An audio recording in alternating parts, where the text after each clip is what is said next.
Tantor Audio, a division of Recorded Books, presents Seduced by the Assassin by Shayla Black. Narrated by Jason Clark.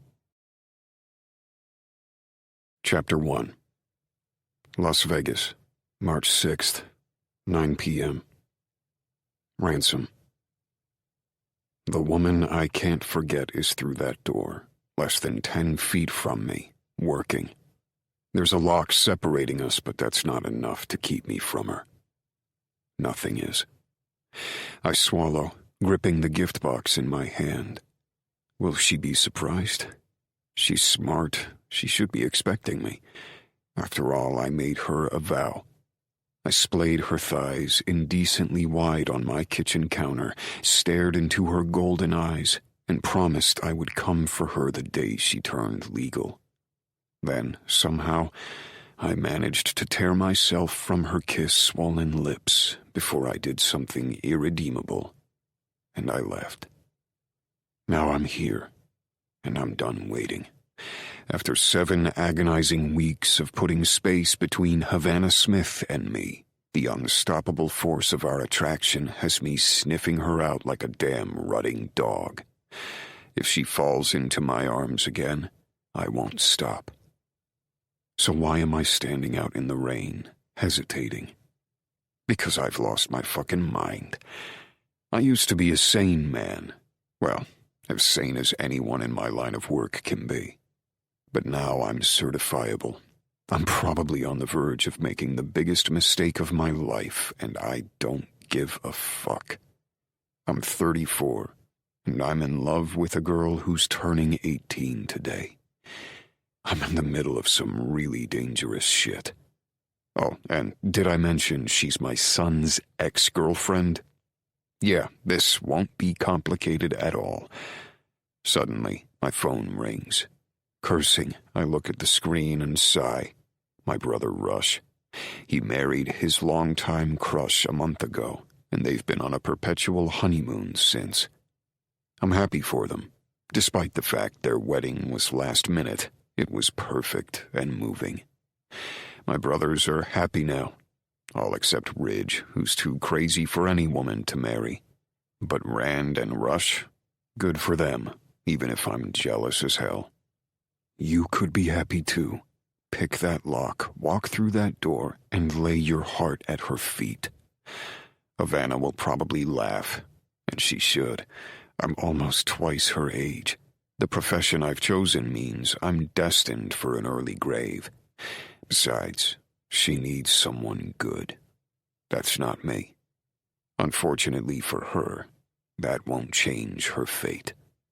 She's mine. On the 3rd ring, I finally decline my brother's call and tuck the device away. I'll ring him back later. I'm not in a hurry for him to rub my face in the happiness of his marital bliss, which I know he means to inspire me to find some nice woman who will spoil me and my son and make us the family we've never quite been. I should want that, I know, but Ethan is grown now. I'm too late, and Rush's nudges in that direction only make me feel guiltier. Suddenly, the back of my neck prickles.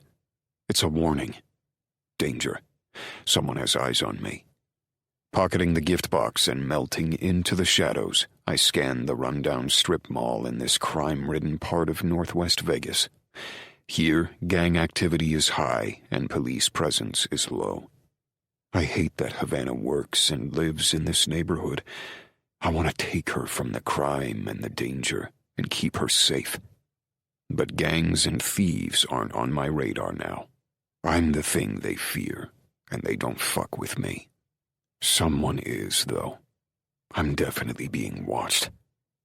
Jesus, I should worry whether I'm deluding myself into thinking I can give Havana the stability she needs, but I don't dare now. In my line of work, even a few seconds of inattention can be fatal.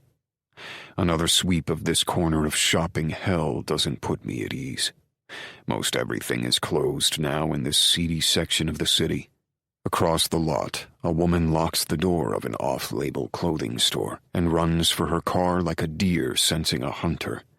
As she drives off, I see a couple of blue-collar guys at the far end of the strip, eagerly heading into a dive bar on a Saturday night to stare at scantily clad waitresses whose tits they'll never get to feel.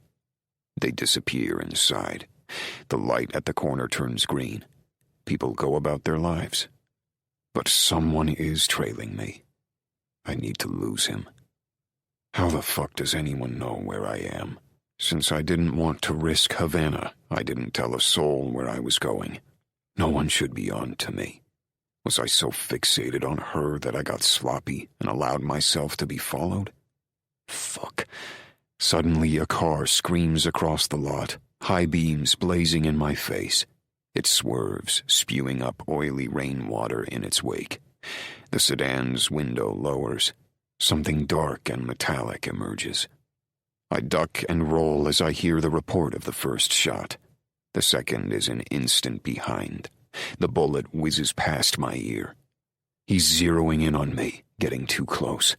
I have to move, or his third shot will tag me. I creep away from the darkened vet's office where Havana is currently on a shift and plaster myself behind a pillar in front of an abandoned office supply store.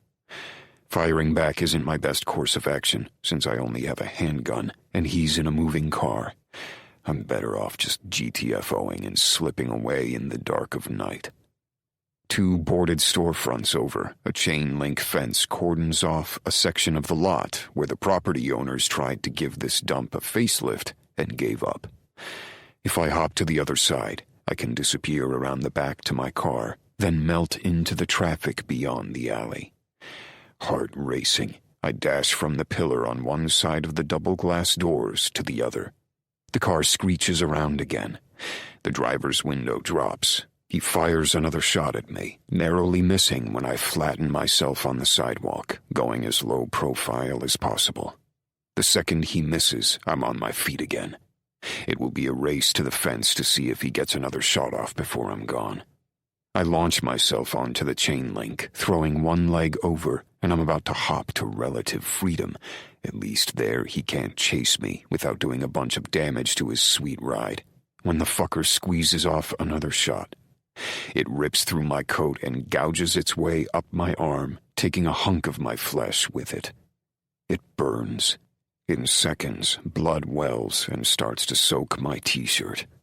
That's going to leave a mark and fucking slow me down. Adrenaline will keep me going for a bit, but it won't last. I have to find my car and escape, or I'll be as easy to pick off as a pinned target at a practice range. A quick scan tells me there's nowhere to hide on this side of the fence. No portico or pillars, no corners or niches. My only chance is to run around the side of the building and disappear into the alley, 3 buildings over. The good news is, he'd have to be a damn good shot to hit me again.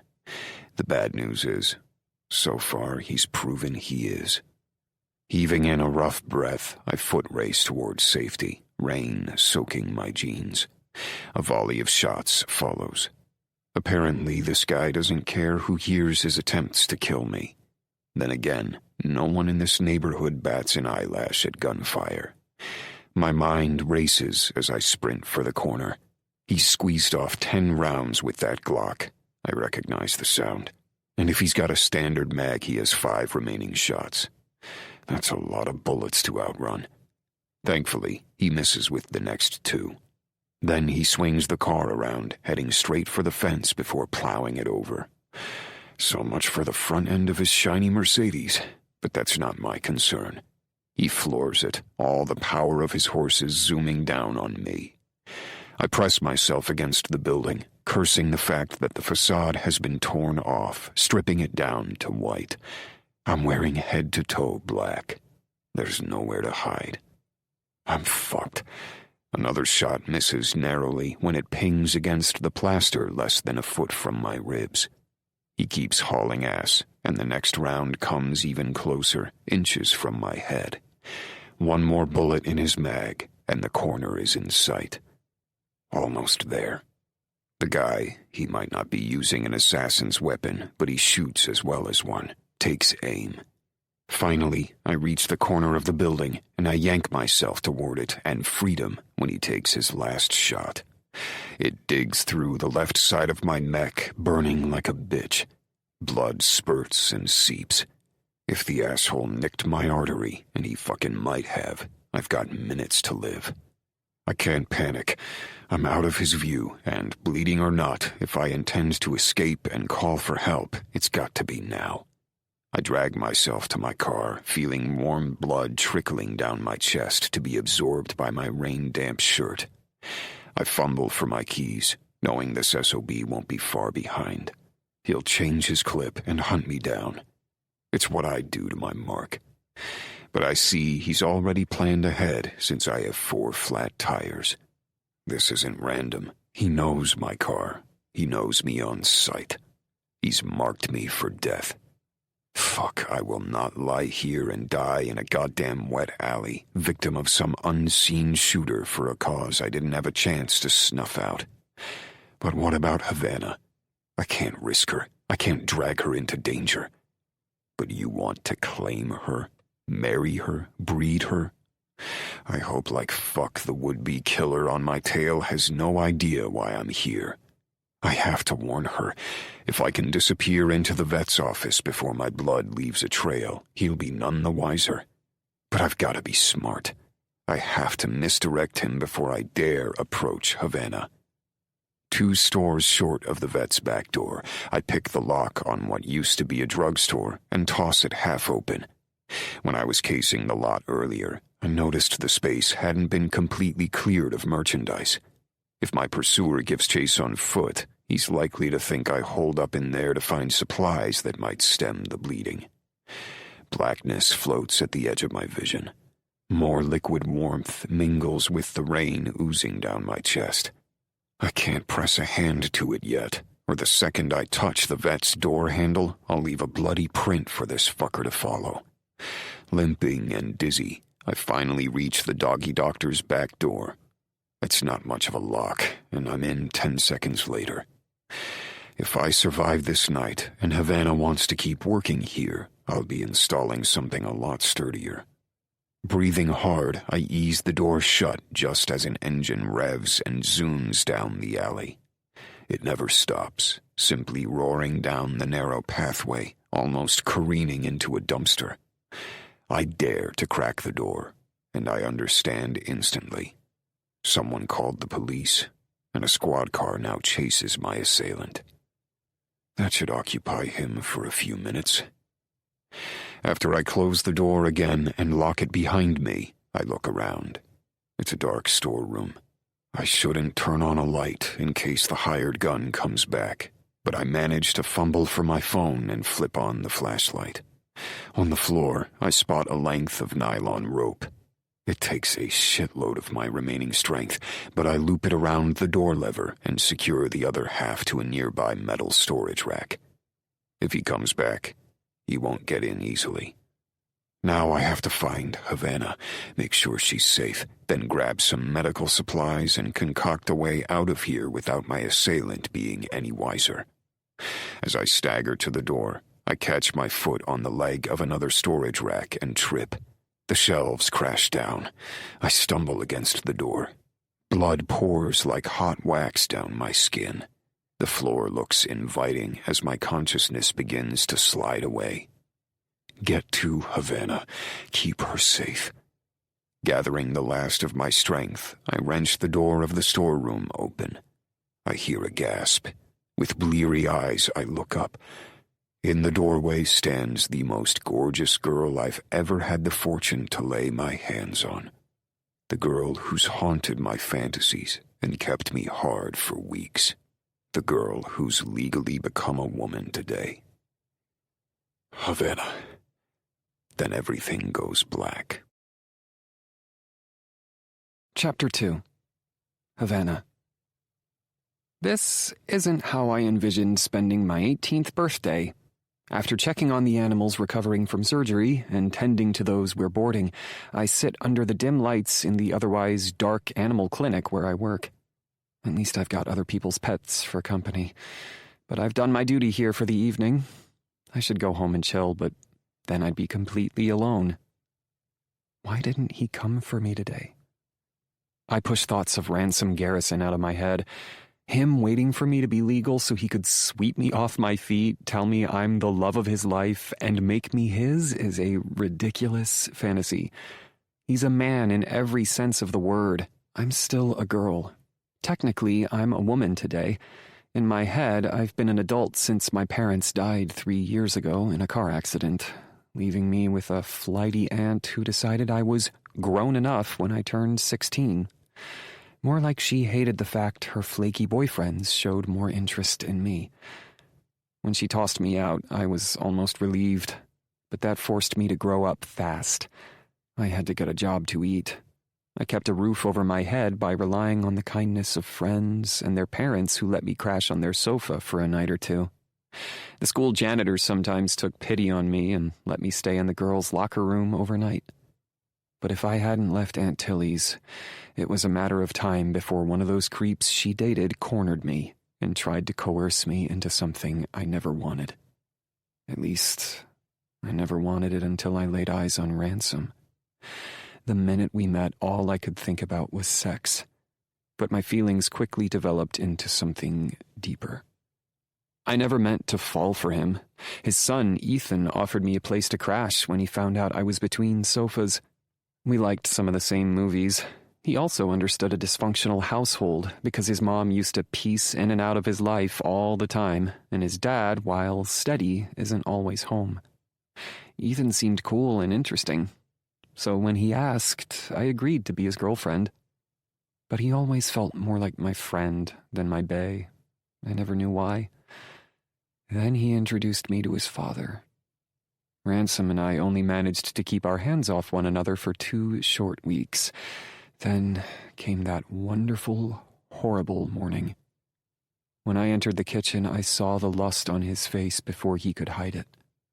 After a night of fantasizing about him, of trying futilely to find orgasm, seeing the dark expression that said he wanted to put his hands and mouth all over me until I begged him to ease the ache in my pussy, set me off. I couldn't take the wanting anymore. I threw myself against him and pressed my lips inexpertly to his. I worried I was crossing a line, but he merely lifted me onto the counter, spread my legs like he couldn't wait another second either, groaned my name and delved into my mouth as if he was on fire and only I could save him. Then Ethan stumbled into the kitchen. Ransom wrenched away from me and it ripped my heart in two. When he said I needed to leave, I thought I would die. Yes, he made sure I had a place to stay, but I didn't want the scraps of his guilt. So I got my GED and found this job. It gets me a step closer to a career working with animals, and it pays the rent. But Ransom swore he'd be back for me the day I turned 18. He promised. With only 3 hours left of my birthday, I don't see that happening. That's depressing AF. I always envisioned having some sort of bash on the day I became legal. It didn't have to be a big one, but maybe some close friends, a balloon or two, and a piece of cake. The only party I'm having now is all about pity. Damn it, I hate this woe is me crap. I'm responsible for my own happiness, so I'll stop at the 24-hour diner on the way home, pick up a piece of pie, sing to myself, and start the rest of my life without Ransom. It's a solid plan, until I hear a volley of gunshots outside. That's not unusual for this neighborhood, especially this half-abandoned shopping center. My boss, Dr. Robbins, keeps saying she's going to leave since gangs have moved in recently. Drug dealers think it's a great haven, too. I suspect one of the empty storefronts might even be a meth lab. Typically, those guys don't bother me, and I don't bother them. But it's a lot of gunfire. And I'm scared. I call 911. While I talk to the dispatcher, the shots continue. I consider leaving.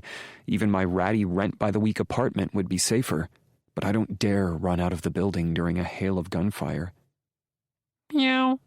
One of the kittens who got spayed last week mewls from her cage. She has food. She has water. Is she crying because she's afraid, or because she wants affection? That makes 2 of us, Shadow. I open her cage and gently scoop up the little black furball. She cuddles up in my arms, nuzzling my neck and licking my cheek. Oh, she's lonely. Like me. Her owner was supposed to pick her up days ago, but never did, and never returned our calls. Dr. Robbins and I suspect the crazy woman who brought her in isn't coming back. I rub Shadow's small head, and she looks up at me with sad green eyes. I know how you feel, girlie. We'll stick together, okay? If her owner doesn't return soon, I'll find some way to pay the doctor for the surgery and take this baby home with me. I could use the company and a friend. My apartment doesn't allow pets, but I can sneak her in, just temporarily. I've been saving money to move out of the shithole I've called home since shortly after I left Ransom's place. I'll look for a new building that will accept Shadow. We'll make each other happy, I promise her. Girl power and all that. She meows at me again and starts to purr. I hear her loud and clear since the gunfire abruptly quiets. At least I'll get a little peace for my birthday. And I made a new friend. It's not all bad. But you were really hoping for Ransom. And I have to stop. He's not coming. Suddenly, Shadow quits purring. I feel a shift in the air, followed by sounds I shouldn't be hearing this time of night. No, that couldn't be the back door opening and closing, right? It was locked. I don't know the first thing about guns, and Dr. Robbins doesn't believe in them. That seems naive to me. At least she keeps a baseball bat here, just in case. Be right back. I ease Shadow into her cage, open the door of the surgical room, then creep down the hall, bat in hand. I have my phone in my pocket in case I need to call 911 about an intruder. If he's already inside, won't it be too late? My heart thuds as I head down the hall. Then I hear a deafening crash, like all the supplies in the storeroom I spent the day organizing have tumbled to the floor along with their metal shelving. I bite my lip to hold in a gasp. Definitely an intruder. Shaking, I whip out my phone and start a one-handed dial back to emergency services while gripping the bat with the other. Before I can hit the button to complete the call, I hear a splat like something or someone hurtled into the wall. Then comes a distinctly male moan of pain. He's hurt. Was he shot? I can help. This instinct may be the worst mistake of my life, but I darken my phone and tuck it away. Before I can rush inside, the man on the other side wrests the portal open. I look down at the familiar face, my name croaking from the firm, wide mouth I remember him slanting possessively over mine. My heart stops. Ransom! Oh my, what happened? I'll call an ambulance. He must have gotten caught in the gunfire I heard outside. Jittery and stunned, I try to complete the call. My fingers are shaking too hard. I have to breathe. I can't fall apart. Ransom needs me. With a surprisingly strong grip, he grabs my wrist. No police, no hospitals. Get to safety.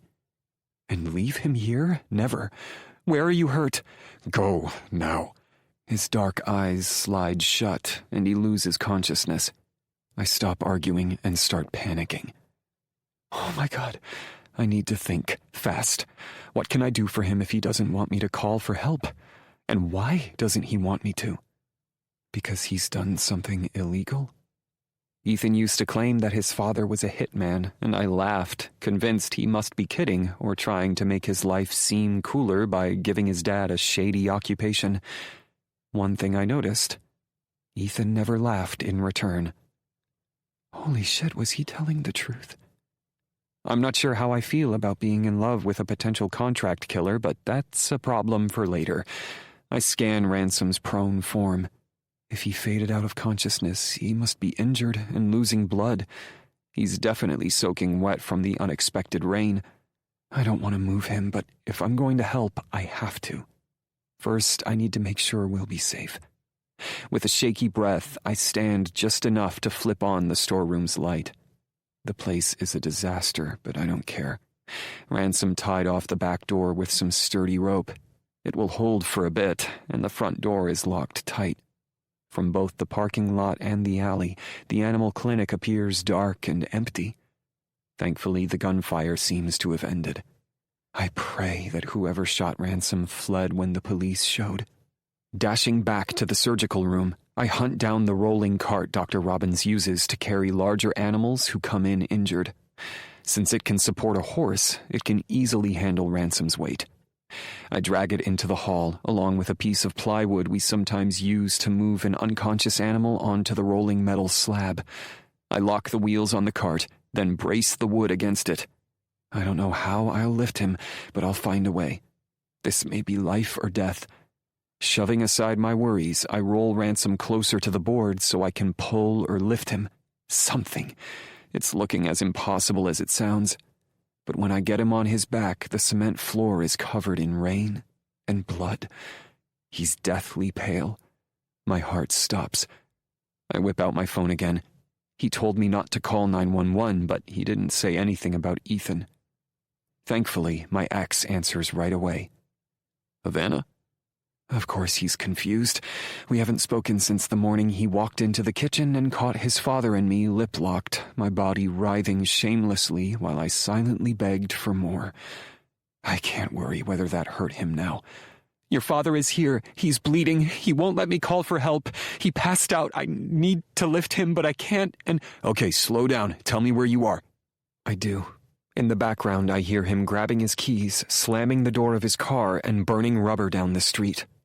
I'll be there in 5. Fuck it, I'll run red lights. Make that 3. Okay.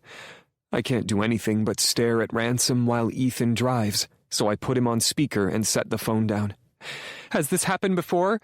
Ethan hesitates. Yeah. Usually he calls one of my uncles, but I've been with him a few times when shit went down. I know what to do. Oh, thank God. We have to help him. I try to remove Ransom's duster so I can get a look at his injuries, but it's like a second skin clinging to his mile-wide shoulders. There's a hole in the arm of the coat where a bullet ripped in, and blood now seeps back out. I'll probably have to cut this off, but there's even more blood around his neck. Do something besides stand there. Apply direct pressure, idiot. I don't stop to think, just strip off my sunny orange t-shirt and press it directly against the left side of his throat, where blood oozes alarmingly fast. When I wipe it away to look at the wound, I see a chunk gouged out of his flesh that's not inconsistent with a bullet. Oh my God, oh my God, oh my God. Trying to keep my head together, I wipe away more blood and look closer. It seems as if the bullet missed his artery, but just barely, and he's bleeding a lot. Shit! I settle the t-shirt over the wound again and press my bloody palm down. What's going on? Ethan asks. What do you see? I fill him in, and he responds with a blue streak. I'm applying direct pressure, but he's lost blood. I think he needs more. Fuck. Dad and I aren't the same blood type. I'm O-negative, the universal donor. Do you mind giving? Tears sting my eyes. I'll give him all I have if it will keep him alive. Havana. He sighs like he wants to ask me about my feelings for his father, but he doesn't. You're at a vet's office, right? You have medical stuff there? Antibiotics and pain meds? Yeah. Good. Would he really get arrested if we called the police? Ethan doesn't answer right away. I've never asked too many questions. I didn't want to know. Uncle Rand is a small-town police chief, and Uncle Rush has been a government operative for years. I know they're on the good guys' team. Dad and Uncle Ridge seem like they might be playing for the enemy, but he's my dad. I'm not judging, I just want to know who I've lost my heart to, and who might own me for the rest of his life if he makes it through the night. That's all I can tell you. I'm pulling up now. I hate to leave Ransom, but I have to unlock the front door for Ethan. I'm going to disconnect. Give me a minute and be careful out there. Sure. The line goes dead. I scramble on my hands and knees until I find some bandages and accompanying tape on the storeroom floor. I tear my shirt from the wound and secure the bandage in its place. It won't stop his bleeding, but it should slow the flow while I let Ethan inside. On shaking legs, I stand and peer at Ransom's too pale face, trying not to give in to despair. You can't hear me, but please, please live. More tears fall. Suddenly, a sharp rap on the door yanks me from my distress. I rinse my hands in the sink in the surgical room, dash to the front of the office, and turn the key to let Ethan in. He gives me a quick once-over, raises his brow at my bra and jeans, then looks past me. Where is he? I lock the door again. Follow me. Anyone out there? No one. Ethan is right behind me as I lead him through the waiting area, into the surgical room, then to the back hallway. He stops short. Fuck. Let's get him on the table and get his shirt off. Yeah, then I can see the damage. I know how to stitch him up. The doctor has shown me how to do some emergency care since I took over this weekend shift, and I'm babbling nervously. Ethan crouches beside his dad and slips his hands under his prone form. Get on the other side. We'll have to lift him. That makes me nervous. I'm not strong. I'm a couple inches taller than the average girl, but I've always been more curves than muscles. What if I drop him? You won't. We have to do this now. You're right. I need to keep it together. On Ransom's other side, I copy Ethan's pose. Vaguely, I'm aware of my bra gaping, and Ethan is probably getting a great view of my cleavage, but if he cares about my boobs, it doesn't show. Ready? As I'm ever going to be. Yeah. 1, 2, 3. Together we lift. My arms strain as I struggle to stand while bearing even a fraction of Ransom's weight. But Ethan, bless him, plays football and works out. If his bulging arms and the tendons standing out from his neck are anything to go by, he's supporting more than half the load. Together, we get Ransom onto the board, then gingerly roll him onto the metal slab of the cart. As soon as he's clear of Ethan's arms, I kick the lever locking the wheels up, and we're off. In the surgical room, I flip on all the lights. Ethan frowns at the bins of medical supplies. I don't know what half this shit is. This is where I can be useful. I got it. Get his coat and shirt off, find all his injuries. I didn't even get a chance to check his legs or anything before I panicked and called you. He nods. Go. I turn to the shelves that contain Dr. Robbins's day-to-day surgical supplies. Syringes and gloves, check. I pull down vials of antibiotics and pain meds, doing the mental calculations she taught me on dosage per weight. Ransom isn't an animal per se, and I'll have to estimate, but I hope this quick and dirty assessment will do in a pinch.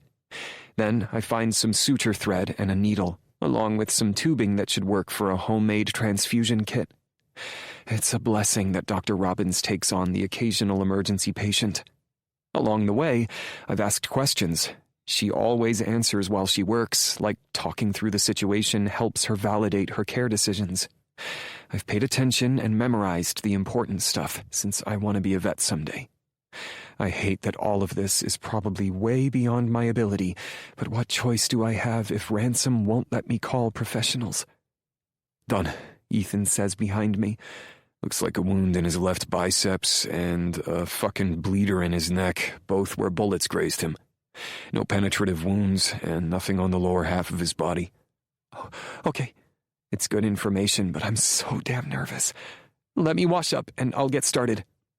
As I head to the sink and douse my hands in soap, Ethan follows. What did he say to you? How did this happen? I shrug. There were gunshots outside. I called the police. It got quiet, then he broke in through the back door. He told me not to call 911 and passed out. Ethan frowns. Any idea why he was here?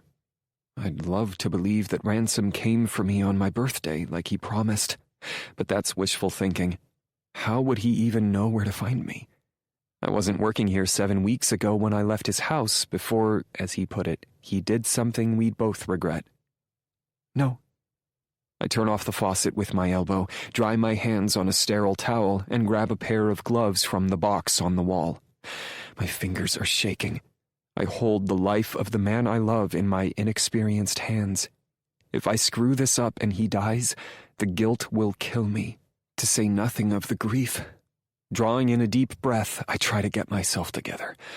Ethan lays a gentle hand on my back. Just do your best. Neither of us can ask more of you than that. Guilt assails me again. Why couldn't I have fallen for him? It would have been simpler. But once I met Ransom, no other man in the world existed for me. I have to save his life. I'll apologize to Ethan for throwing myself at his father later. Thanks. I'm going to need your help, though. Scrub up and get some gloves on. Sure thing. He moves in front of the sink, and I turn all my focus on Ransom. I've never seen him naked from the waist up, and if he wasn't bleeding, I'd spend time appreciating how male he is. Bulging shoulders, hair-roughened pecs, ripped abs, lean forearms striated with veins, and those insane notches above his hips that make my belly clench. But now I'm worried he's lying too still, and even paler than the last time I looked. Tamping down my panic, I set my fingers at his wrist. I wish I had a blood pressure cuff, but I don't, so I manage a quick check of Ransom's pulse. It should be stronger, but it's there. Relieved, I draw a syringe with some pain meds. I don't want him waking up in the middle of this, and administer it. I can only hope it will keep him under so I can patch him up. Thankfully, he's got veins for days. Then I wipe away the blood on his arm and his neck. The latter wound is far more serious. I'll need to suture it first. I've actually done a couple of animals, so it's not my first rodeo. Yeah, under Dr. Robbins's guidance, tonight this is all you. Gulping down my nerves, I bandage the wound on his arm to slow the bleeding and focus on the neck. I clean and disinfect it, spray it with a little lidocaine, then start inserting the needle into his skin. I wince.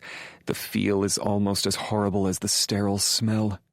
I don't mind this on animals, but tonight I'm trying to save the man I fell for against all odds.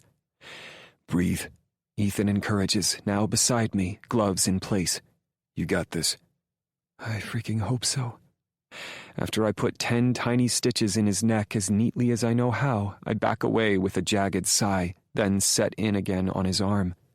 Since I've managed the hard part, I'm feeling better.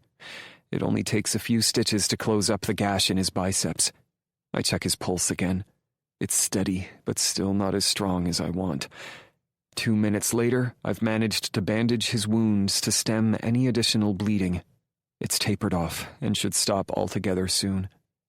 Finally, I hold up the syringes and tubing I pulled out for the transfusion. I don't know how to do this, but I think he needs blood. I've done this part. Leave it to me. I'm horrified. How often does he turn up in this shape? Ethan gets quiet again. The first time I was 14, right after my mother finally decided I was too much like Dad and dropped me on his doorstep for good. Probably the best thing she ever did, honestly. But it was late one night when my Uncle Ridge barged through the front door carrying my dad, who looked all kinds of fucked up.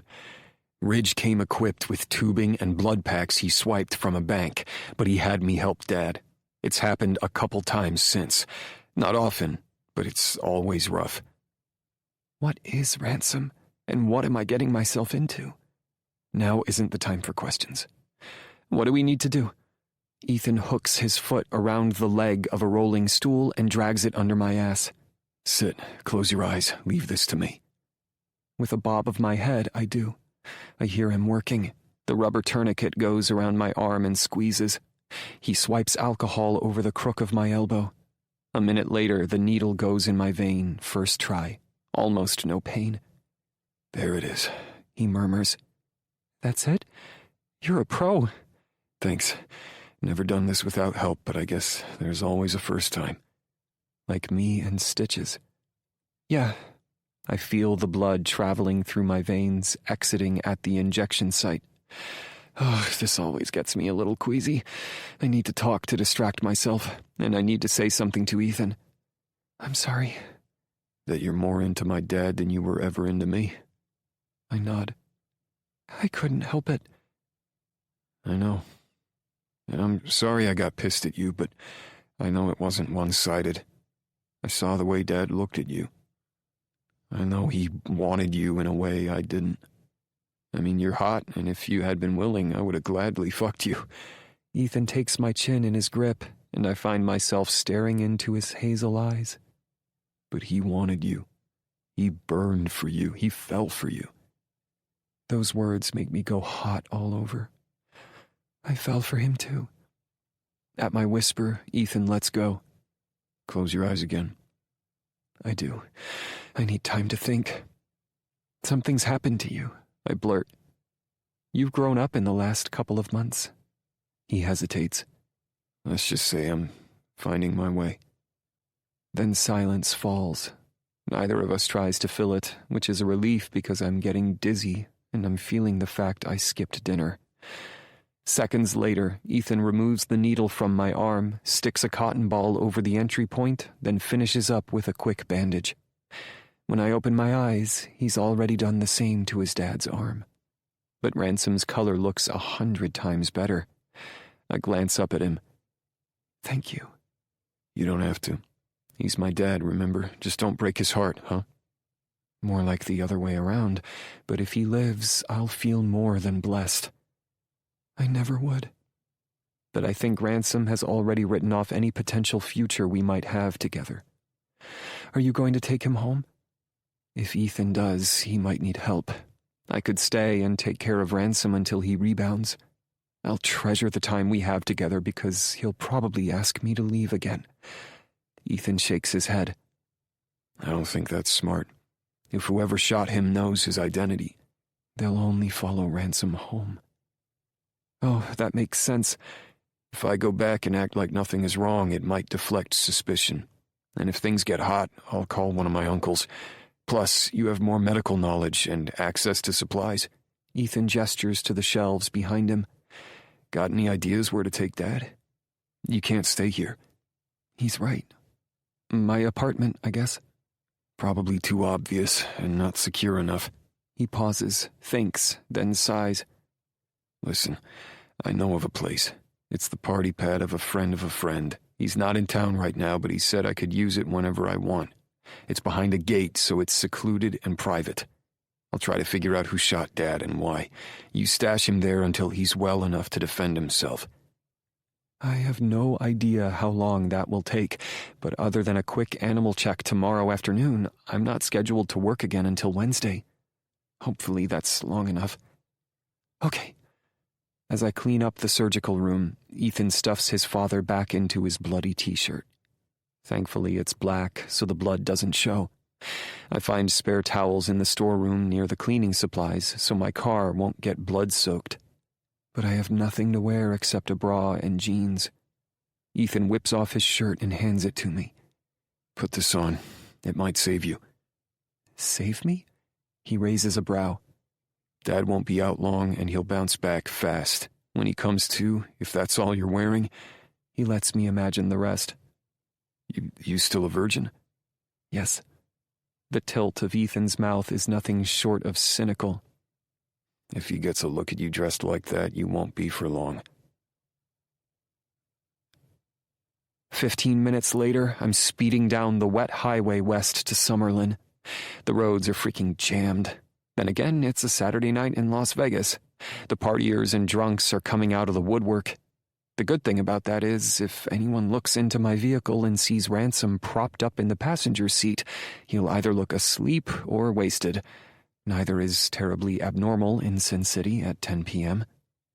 The GPS tells me we'll be at Ethan's mystery destination in roughly 10 minutes. I keep looking in the rearview mirror, but I don't think we were tailed. I've been on the lookout. A clean getaway would make me feel tons better, just like Ransom's coloring returning. He looks a lot like he did the day I left his house. Except now he's unconscious, rather than fighting himself and filled with regret. If you stay, I'll stop giving a damn how old you are.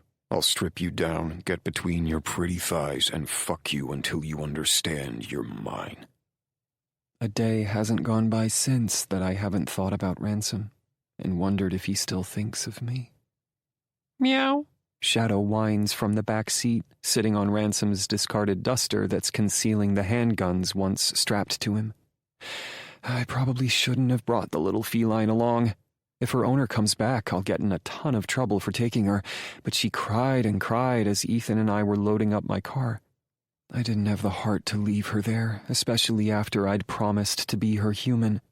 Besides, she brings me comfort too. And since I'm going to spend days alone with Ransom at an isolated party pad, I think I'll need it. Finally, we arrive. I punch in the gate code, half expecting it not to budge. After all, how the hell does Ethan have any time access to a place in this swanky neighborhood? But the gate swings open right away. I drive down a gentle hill before hitting a stone access road. then coasting under a collection of swaying palms. The house in front of me is huge, all Mediterranean plaster, stacked stone, and wood accents. It's jaw-droppingly beautiful. We're staying here for a few days? Alone? As the gate shuts behind me, I follow the stone drive around the back of the house, hop out when I see the keypad beside the garage door, tap in the code, and watch as it, too, opens to reveal a giant, empty garage. Once I'm parked inside, I scoop up the bag of medical supplies I tossed together and the kitten, then head into the house. It's vast and dark. My footsteps echo on the tile. It feels empty, as if no one has been here in a while. But if the walls could talk, I'm pretty sure the conversation would be damn interesting. I meander down a hall, through an enormous living room, then into the kitchen, flipping on lights along the way, then set the bag on a giant square island in the gorgeous, warm wood kitchen. I ease Shadow to the tiled floor. Wow. She looks up at me, seemingly confused. Meow.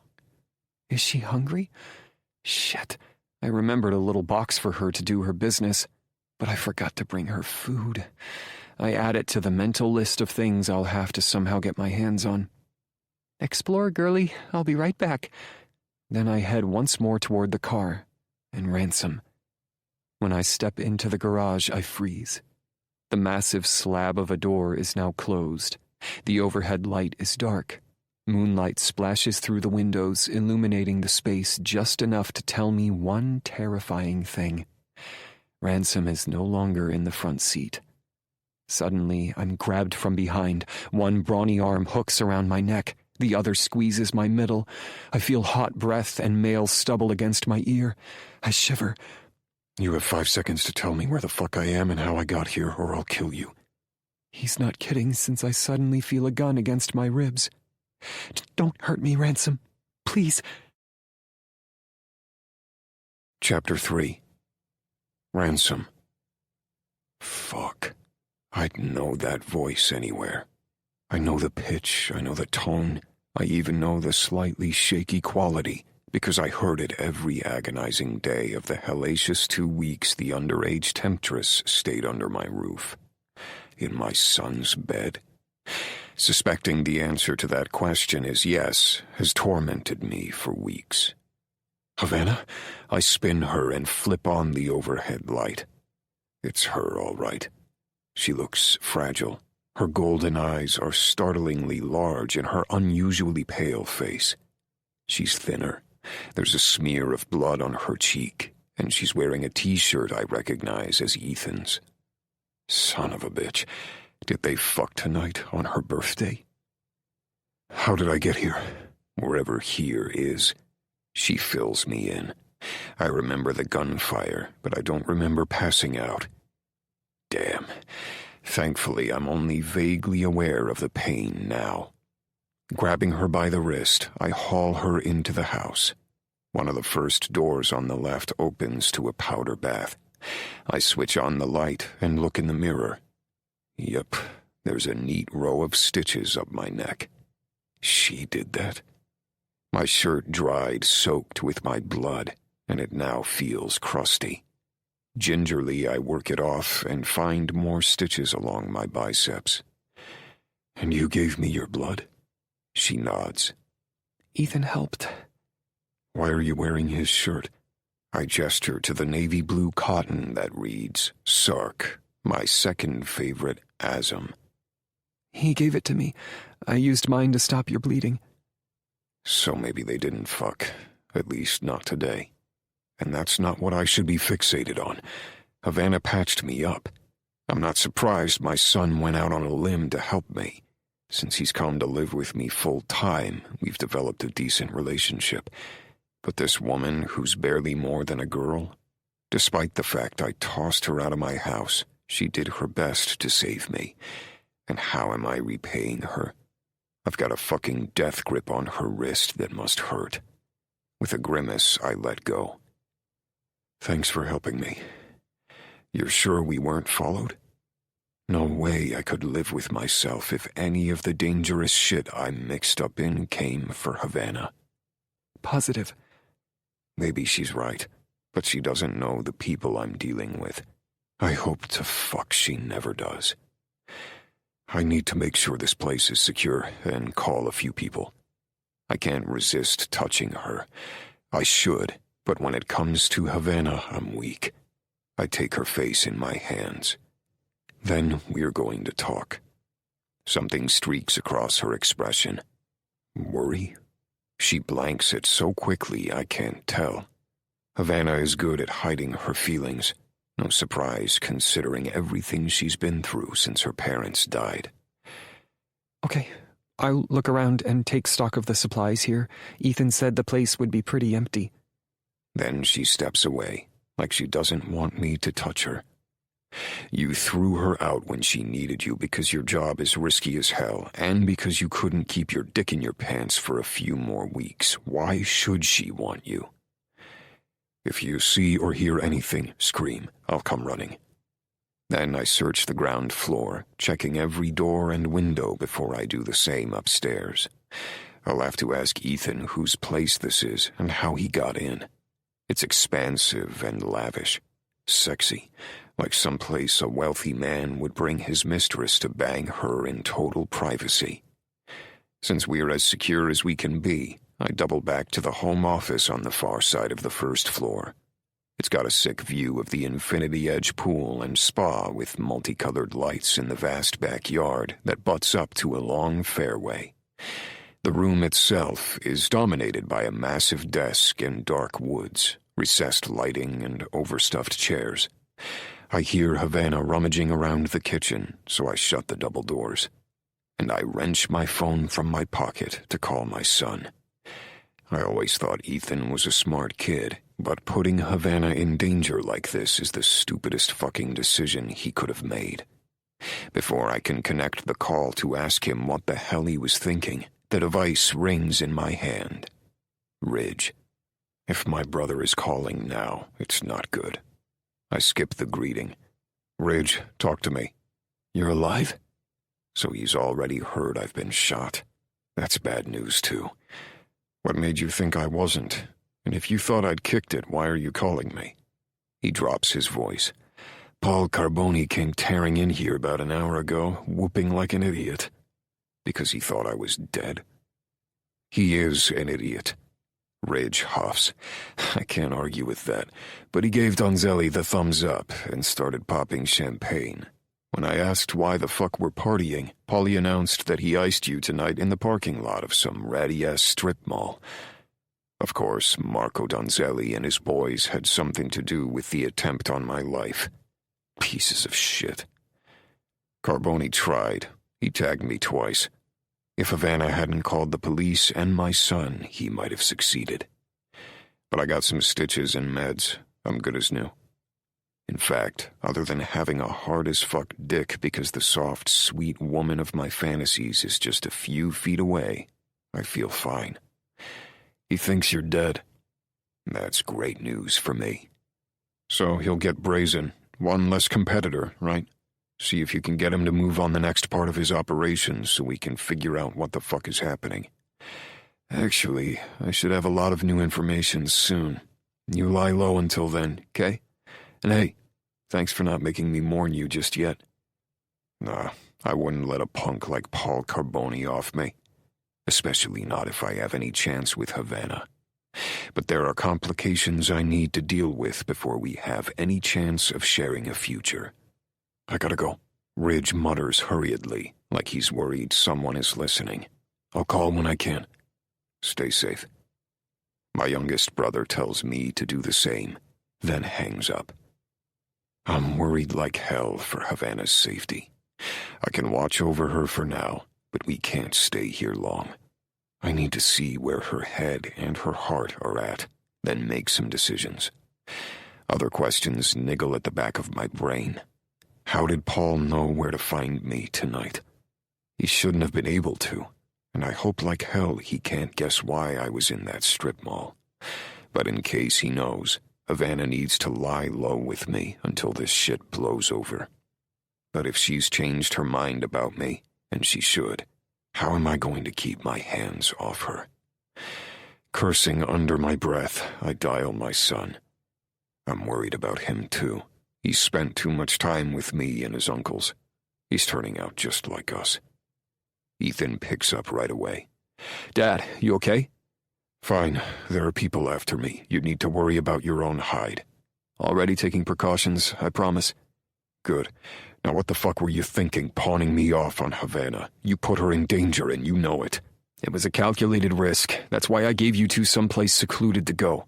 You have unresolved shit and you've been making some reckless fucking decisions since you sent her away. Fix it. I should berate Ethan for his language and taking this choice out of my hands. But he learned from me, and he's not wrong. Hell, maybe he's even done me a favor, except... Son, you know there's only one way for me to fix this for good, and it will hurt you. Not that it will stop me from claiming Havana if she still feels about me the way she did the morning I kissed her. It won't, Ethan assures. I'm not in love with her. I'm not even interested anymore. Really? I sigh. I can't say the same. He laughs. I knew you'd caught feelings for Havana. It's mutual. Go get her. You deserve to be happy after Mom fucked you over 100 ways. She's been weighing you down since you were 16. If Havana makes you happy, I'm cool with it. Damn. When did my kid go from the gangly, defiant boy who wanted to blame me for every fucking thing wrong in his life to the sharp, rational man I'm talking to now? I'm almost choked with pride. Thanks. Totally. Besides, if you marry Havana, I'll have the hottest stepmom ever. Shut your mouth. Why? Do you want me to be less than honest? I want you to get your thoughts out of her panties. That's hard for me to say. I'm 90% sure he once had way more than his thoughts in them. Hell, he probably popped her cherry. I try like hell not to be jealous, but I know my son. He started getting regular ass a few years ago, and he's never without now. I don't care as long as he's careful and doesn't repeat my teenage pregnancy fiasco. Or I didn't care until Havana.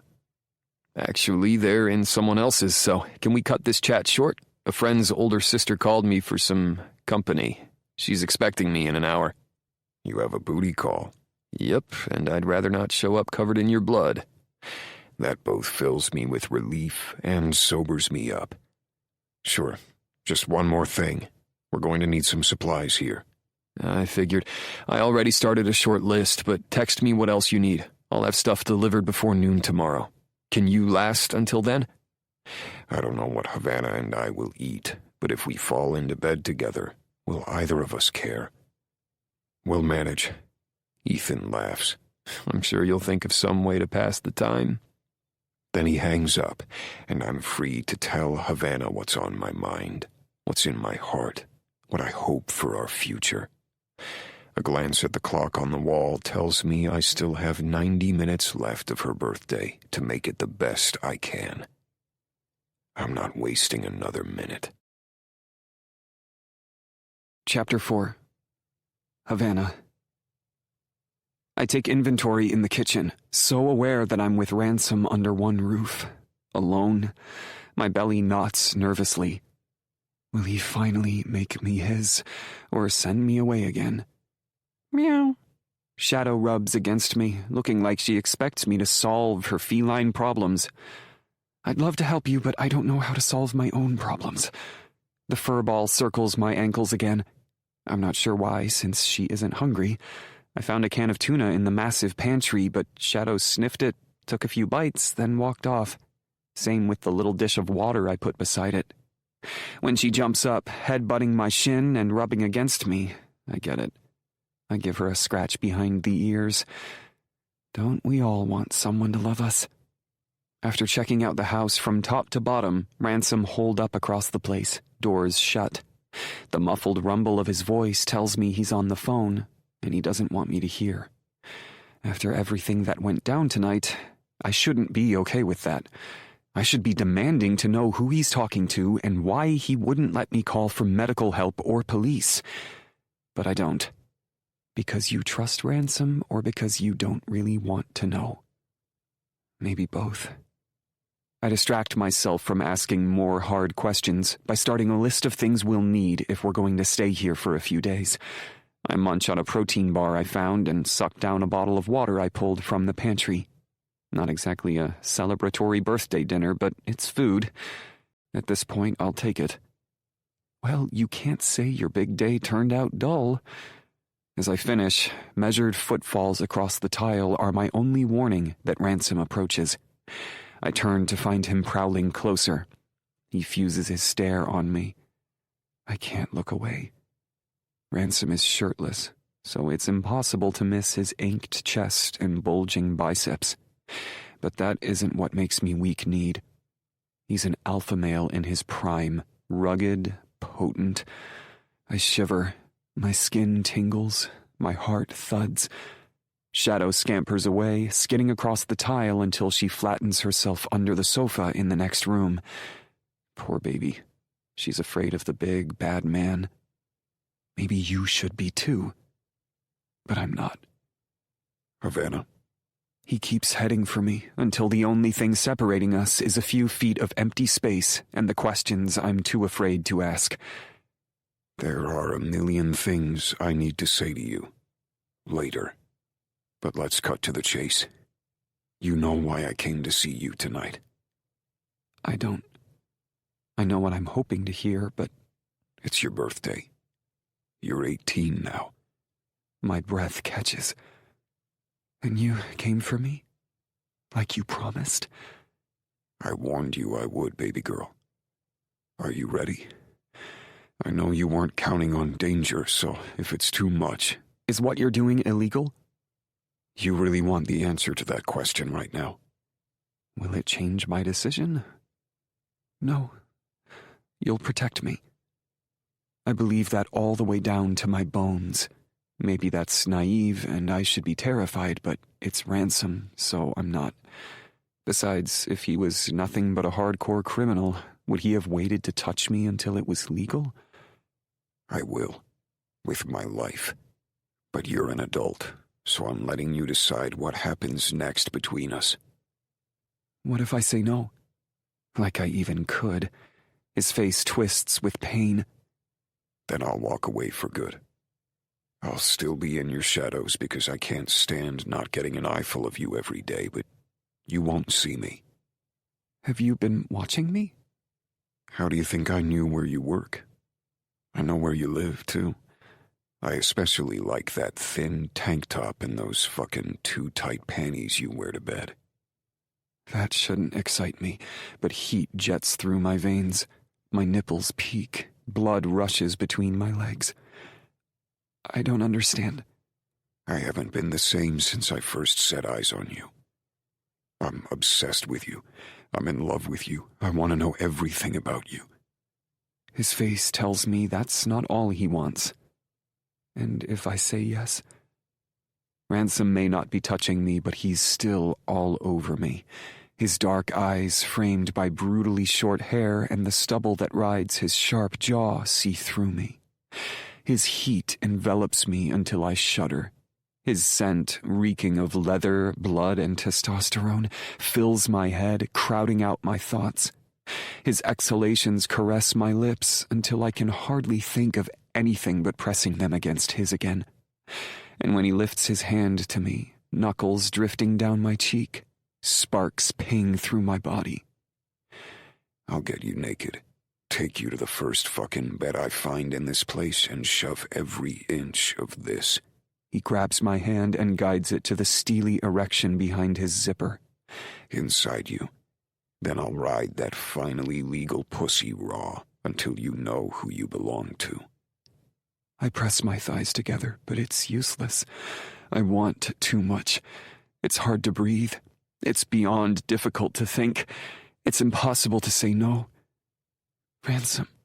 That's not going to relieve your ache, baby girl. He wraps his arms around me and lifts me onto the nearby island, spreading my legs and stepping between them. I know, and I do. When I tried masturbating him out of my system, the need only grew. I can make it better, but you need to answer me before I touch you. Yes or no? What about you? You're injured, and These scratches? he thumbs at the bandage on his neck and lifts his arm to stare at the wound I patched up there. It's going to take a lot more than these to keep me from you. Does this mean anything besides sex? He frowns. You think I just want to fuck you? Even when he says the words, I get hot, but I have to focus. This is my future. Don't you? That's not all I want from you, Havana. I want your heart. I want you to want mine, too. I want us to make a future. The sex will simply be the icing on the cake. All the things I crave, that I've fantasized about, with him. Yes. A slow smile spreads across his face as he reaches into his pocket and pulls out a little blue velvet box. He sets it on the island beside me. Happy birthday, baby girl. He got me a present. When I reach for it gleefully, Ransom grabs my wrist. Not yet. First, take off your clothes. I freeze. Did I hear that right? Here? In the kitchen, under the bright, bright lights? He raises a dark brow at me. That's a yes. Before I open my present? Ransom nods, his thumb caressing my lower lip slowly, repeatedly, until it's sensitive, until I'm aching. Besides me, I want this to be the only thing against your skin tonight. Okay, that's hot, and I'd like that too, almost as if he's marking me even before he takes me. As I ease off the counter, I brush against his body. Every nerve ending rattles and vibrates like I'm hooked up to a power grid. The contact jolts me again when Ransom steps closer, crowding me against the island. I'm tangled in his dark stare as I kick off my shoes and peel off my socks. Then I lick my lips and reach for the hem of Ethan's t-shirt. Once you do this, there's no going back. But I don't hesitate. Just pull the cotton over my head and toss it onto the island, my stare glued to Ransom's.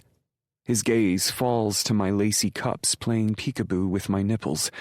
His eyes go from a warm, dark chocolate to black with desire. It sends my pulse thudding and my need climbing. I knew you'd be beautiful. He runs a finger along the scalloped edge across the swell of my breasts, then dips the digit inside, gliding back and forth over the engorged tip. But damn. They pucker up even more.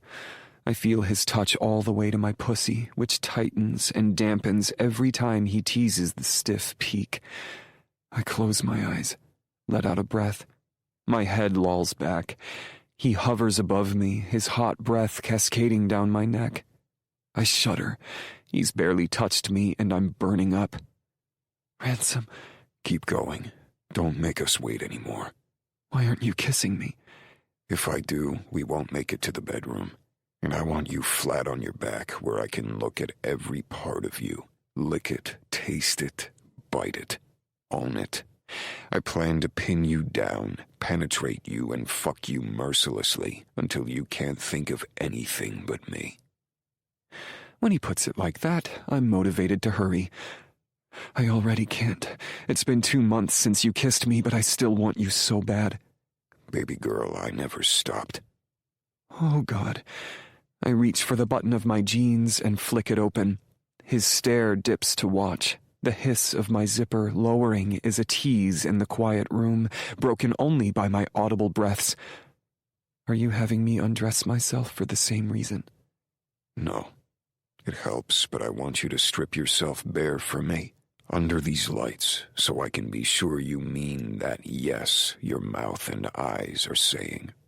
If you can do that before I've really touched you, then I'll know. And I'll believe there's a chance you can handle all the filthy things I'm dying to do to you. My womb clenches. It's as if he knows exactly what to say to make me slick and desperate. I haven't even dropped my pants, and I already feel how wet I am. My cotton panties try to soak up the moisture I'm spilling, but the effort is in vain. They're already saturated, and I'm only getting wetter. Filthy. My voice shakes. Lewd. Obscene. He leans in, his low whisper right in my ear. Absolutely depraved. Your head might tell you to object, but your body won't let you. So you won't stop me. You won't want to. Why? But I know. I'm too in love and too aroused to give him anything except my most enthusiastic yes. Because in my mind, I've already fucked you to screaming orgasm 1,000 times in ways you've never even thought of. I'm going to plow that so tight pussy and corrupt you completely. I'll keep at you until you live to take every inch of me wherever, whenever, and however I want. Heat washes over me. I feel weak-kneed as Ransom glances down at my fingers frozen on my zipper. Get your pants off. Yes, sir. The words come out of nowhere as I shimmy the jeans down my hips. His long, slow smile only gets more wicked as he watches me kick the denim away, then settles his knuckles over the seam of my pussy, clinging wetly to my panties, and starts a slow, slow rub over the engorged halves of my sex. Oh, how soft and sweet, and already so needy. You're going to be an absolute pleasure to defile. I whimper and arch into his hand, desperate for more. He pulls away, wagging a playful finger at me. Then he licks it, damp with my juices, and moans. I feel faint. Ransom. You're not naked yet. The longer you stall, the longer we wait. But if you like the tease, I'll oblige. I'll make you so hot you'll beg, and you'll get on your knees to do it. Part of me thinks that sounds horrifying and humiliating. The rest of me thrills at the notion that he could arouse me enough to make me. My breasts draw up tighter. My pussy weeps more. I'm half ready to throw myself at him. I reach behind my back and unhook my bra. When my breasts fall free, I feel more exposed than being mostly naked should make me. His black stare plucks my nipples as if his visual touch is tactile. The tips draw up tighter. I wish like hell Ransom would say something, do something, but he merely stares and waits for me to completely bare myself to him. Swiping my tongue across my lip, I fidget. The little bit of friction I get from shifting my weight does nothing to alleviate the ache between my legs. Even when his fingertips whisper across the side swell of my breast, that's not the touch I'm feeling. That's not the touch I'm dying for. I want it right where my panties, clinging to my puffy sex, are the only thing left shielding me from his piercing gaze. You're stalling. He raises a brow. No. You are. The fingers caressing my breast suddenly cradle it. His thumb scrapes across my nipple. Admit it. I suck in a shaky breath. I don't know. Am I taunting him on purpose? Seeing how far I can push him? Or am I just drowning in my own desire, too stunned and aching to move? Yeah, you're teasing me. Suddenly, his fingers close around my nipple and squeeze until I gasp. Sensations deluge me, but he pulls away. And if you want to dish it out, baby girl, you better be prepared to take it. I don't doubt him, and I know I should lose my panties right here and now. He'll give me what I want and crave once I do. But the devil on my shoulder, the one that doesn't want to give him the upper hand because he's snapped his fingers, resists. I press my wandering hand against the hard ridge behind his zipper and squeeze. He stiffens, hissing in a breath, and grabs me by the wrist. If you want cock, I'll give you all you can handle, but not until those panties are gone. If you don't hurry, I'll shred them the second they come off. So I won't have any underwear.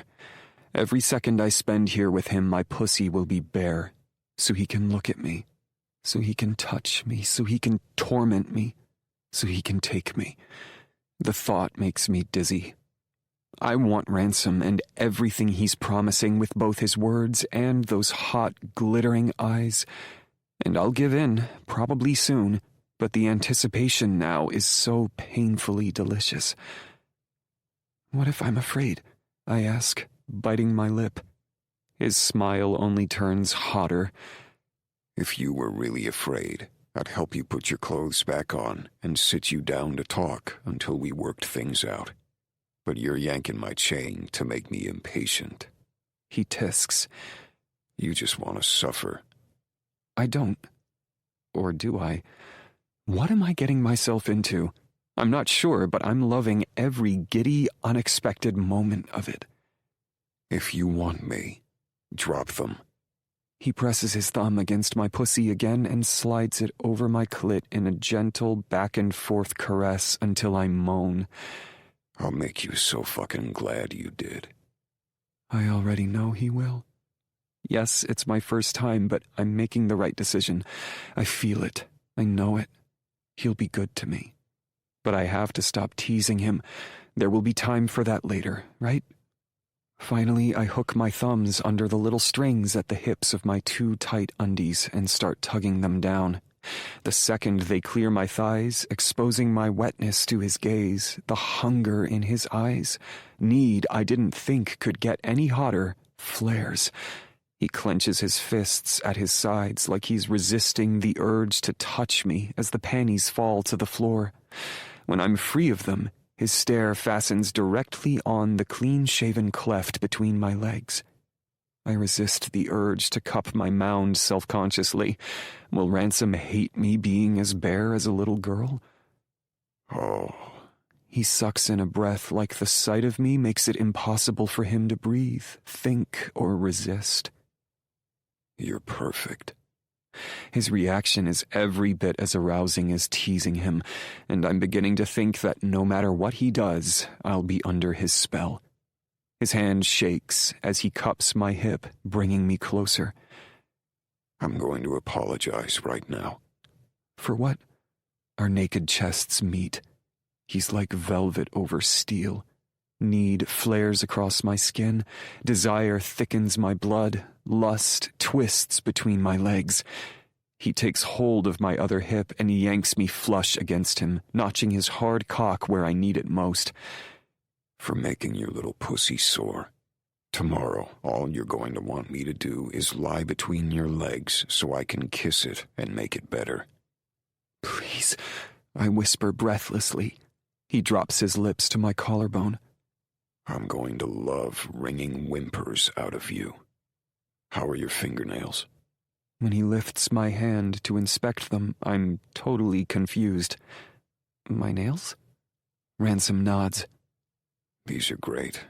They'll make nice, long, red scratches down my back. With a kiss to my palm, he releases my hand and picks up my gift. Now, open it. I'm so aroused I almost forgot. With a trembling nod, I lift the lid of the blue velvet box. I gasp at the gorgeous heart-shaped pendant inside. This is for me? He removes the delicate chain from the pad, then clasps it around my neck. The heart settles into the hollow of my throat as he takes my shoulders. I bought it the day you left my house. I knew I'd be coming for you. I love it. I have to see it right now. I dash away to find the nearest mirror. Ransom is a mere breath behind. He's chasing me. Thrill spikes my veins as I streak out of the kitchen and run blindly down a long hallway, throwing open the last door on the left.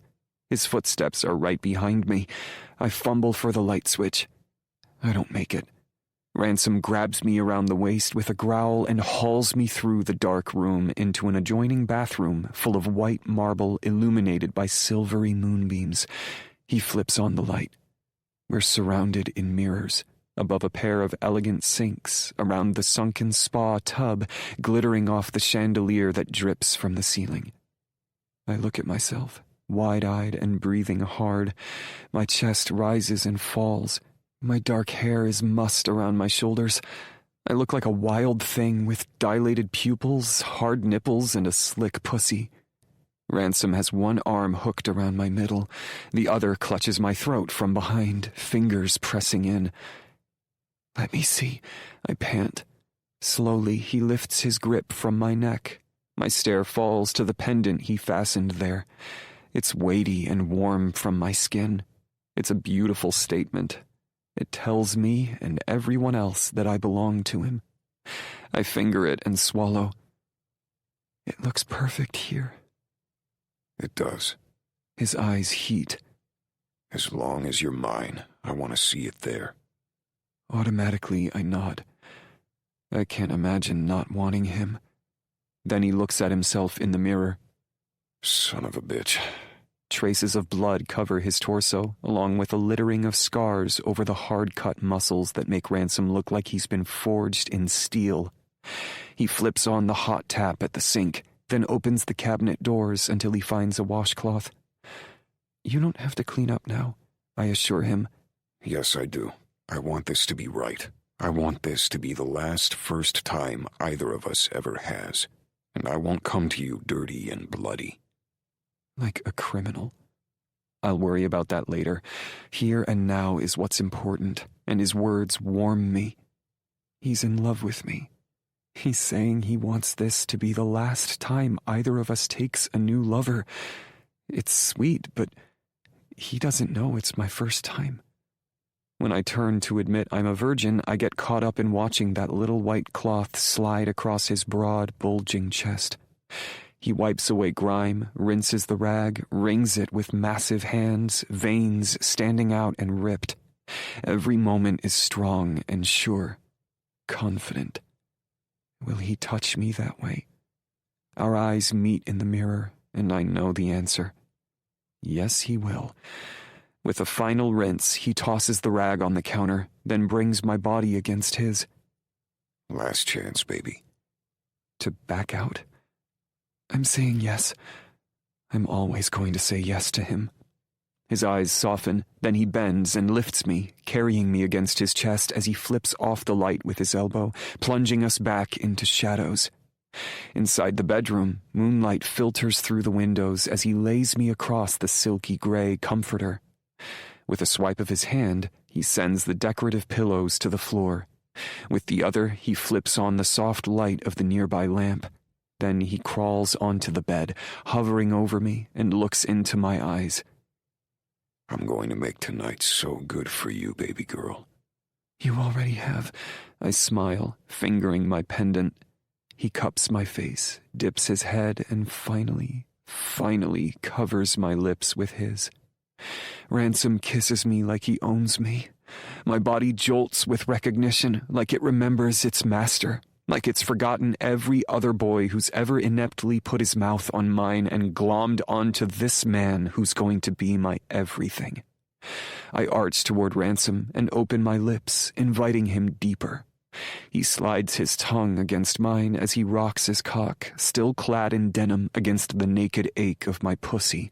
So acute now I wriggle and whine for more. I get lost in his big palm cupping my cheek, in the way he commands my mouth, in the hair-roughened press of his chest to mine. Our kiss slides into forever. I heat and burn under his touch. The stubble on his hard jaw drags down my neck, paving the way for his hungry lips to take over. I'm a shuddering, trembling bundle of need as he rakes his mouth across my skin, laving my pressure points and nipping everywhere I'm sensitive while he works his way down to my nipples. The second he sucks one between his lips, I forget time and place. Hell, I forget my name. All I can think of is the arousal he's heaping on me and the suspicion I'll never be the same once we leave this bed. Ransom drags one point into his mouth, then the other, in deep, unhurried sucks I feel throughout my entire body, especially between my legs. Jesus, I'm never going to get enough of you. He gasps out as he kisses his way down my body, laving the undersides of my breasts, tracing my ribs with his tongue, and circling my navel. Then he sinks to the floor beside the bed, yanks my hips to the edge, and parts the folds of my pussy with his thumbs, inhaling with a moan. I'm so open to him, so vulnerable and exposed.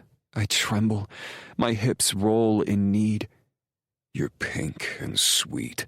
He circles my engorged clit with a lip-bitingly patient finger. My breath hitches.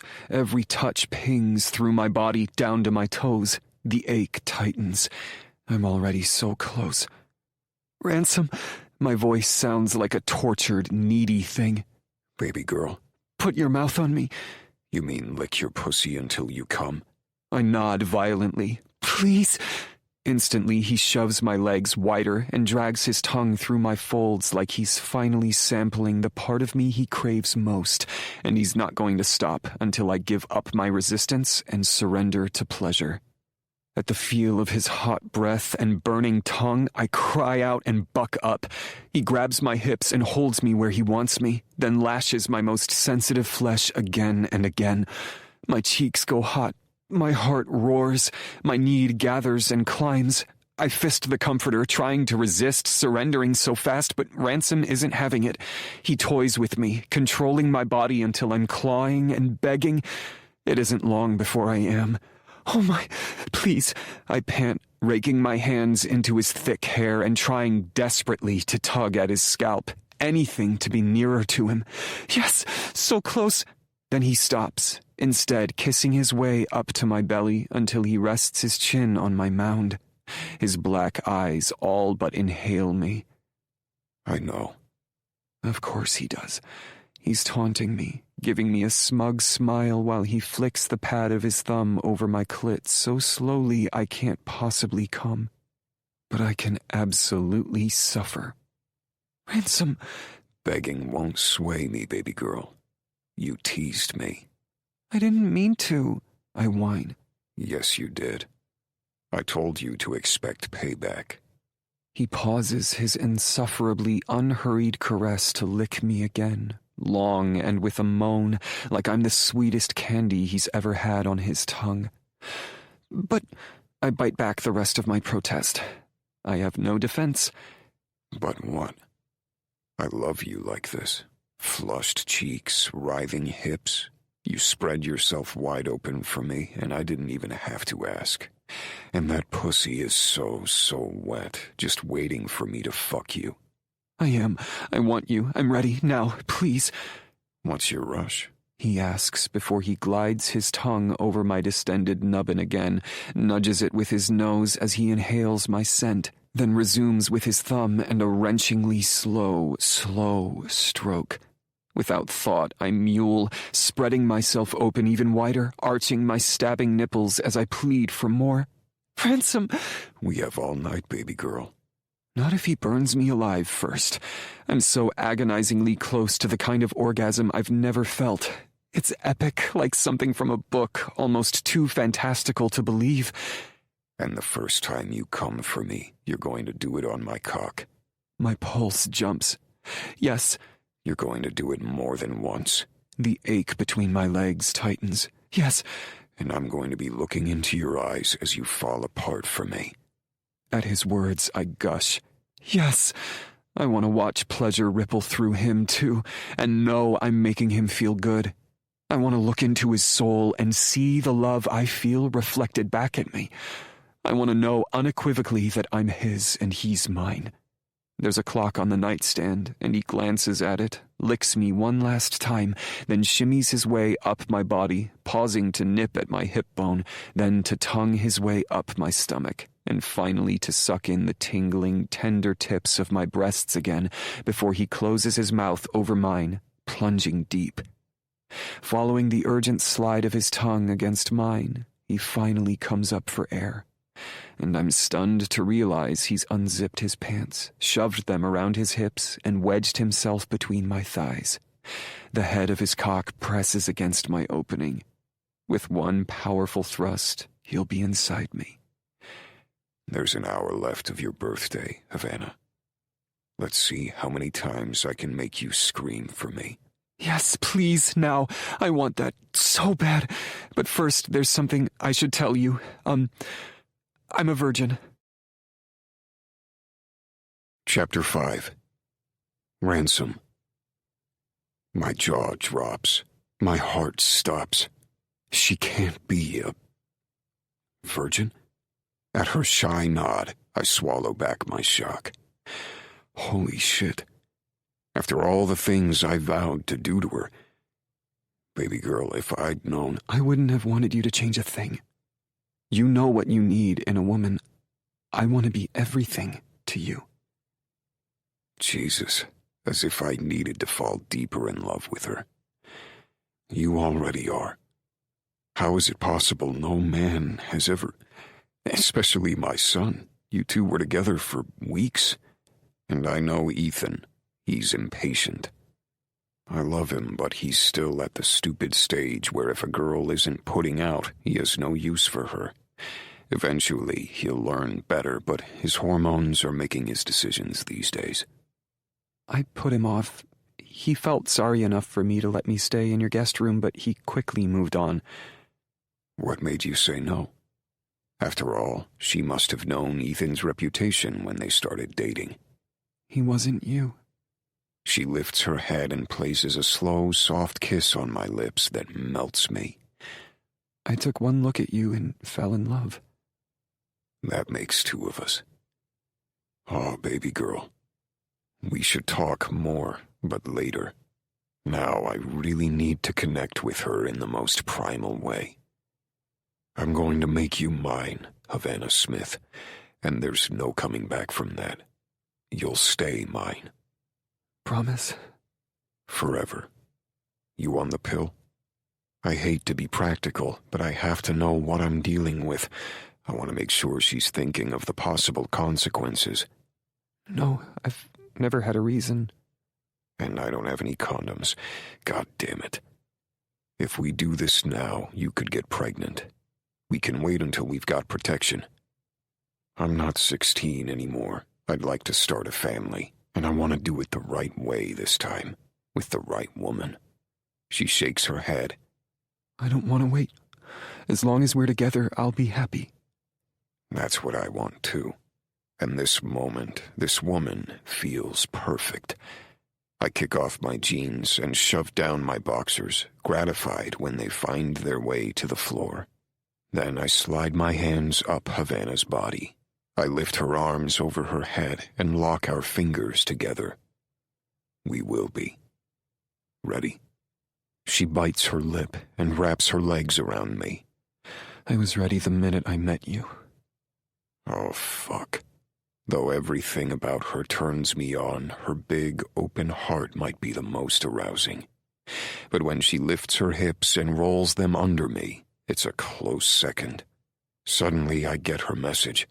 She doesn't need momentous. She doesn't even care if I'm gentle. She just wants me now. My crest rests at her opening. She's waiting, breath held. I look down, taking in her face, melding our stares together as I ease in, pushing against a barrier I've never felt on a woman, and didn't think I would at this age. Then I surge in and break through her hymen. She tenses, hissing. As I sink slowly into her, her golden eyes go wide and stunned. It's not merely pain. I see pleasure there, too.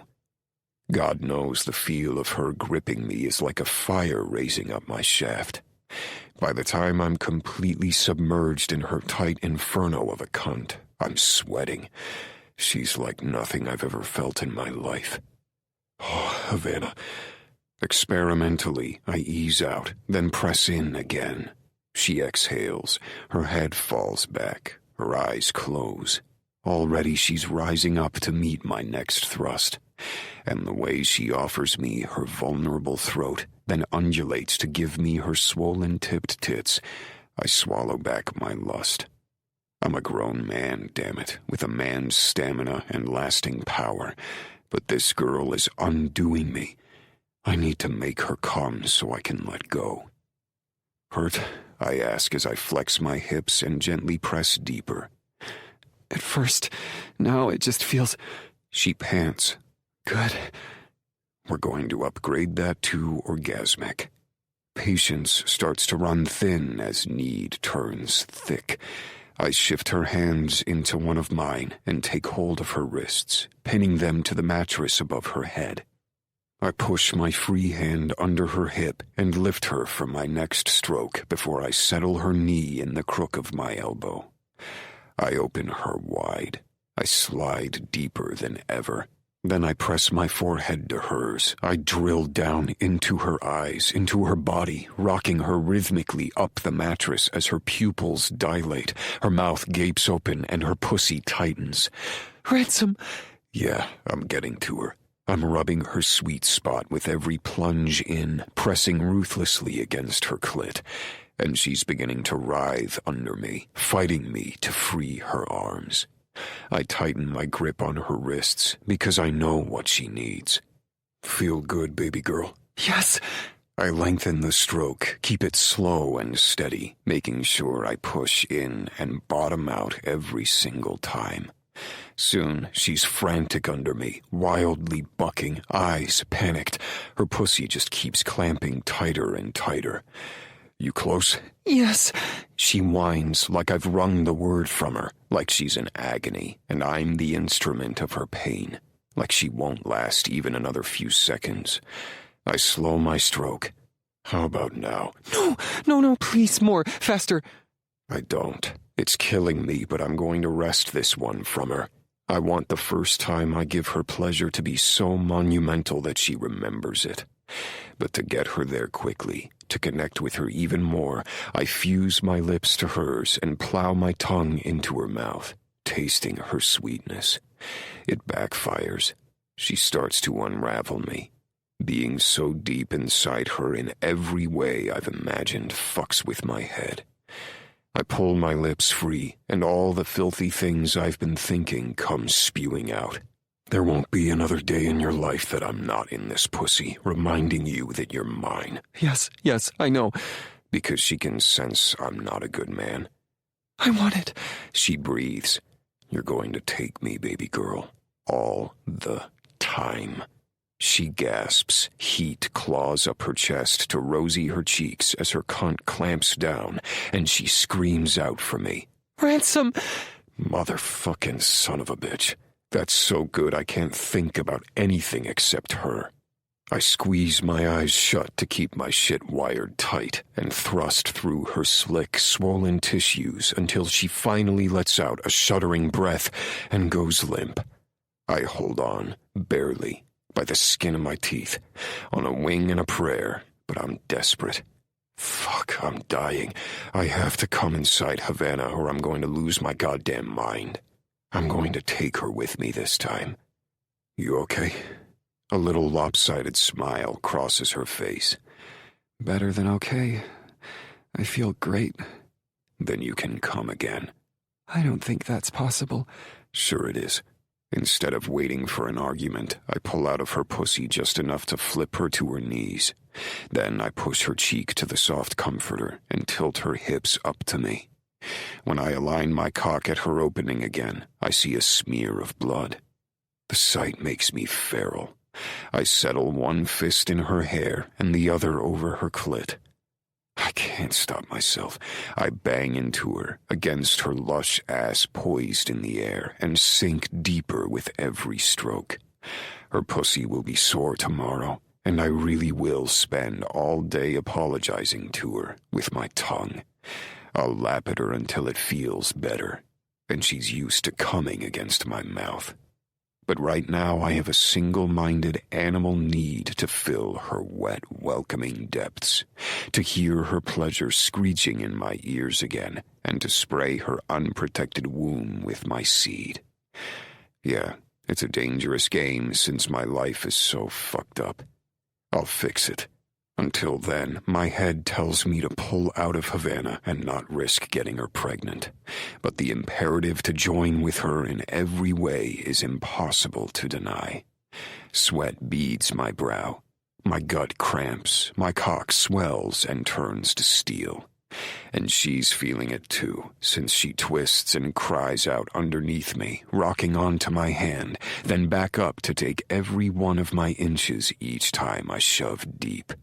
Oh, God.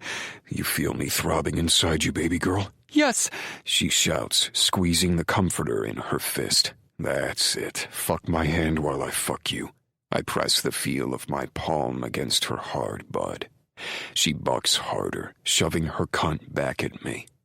I take full advantage of her fervor, riding her bare and unrestrained, teeth gritted, growling with every thrust, pulling on her hair as I jerk out, and pressing her cheek first into the bed as I bulldoze inside her again and again.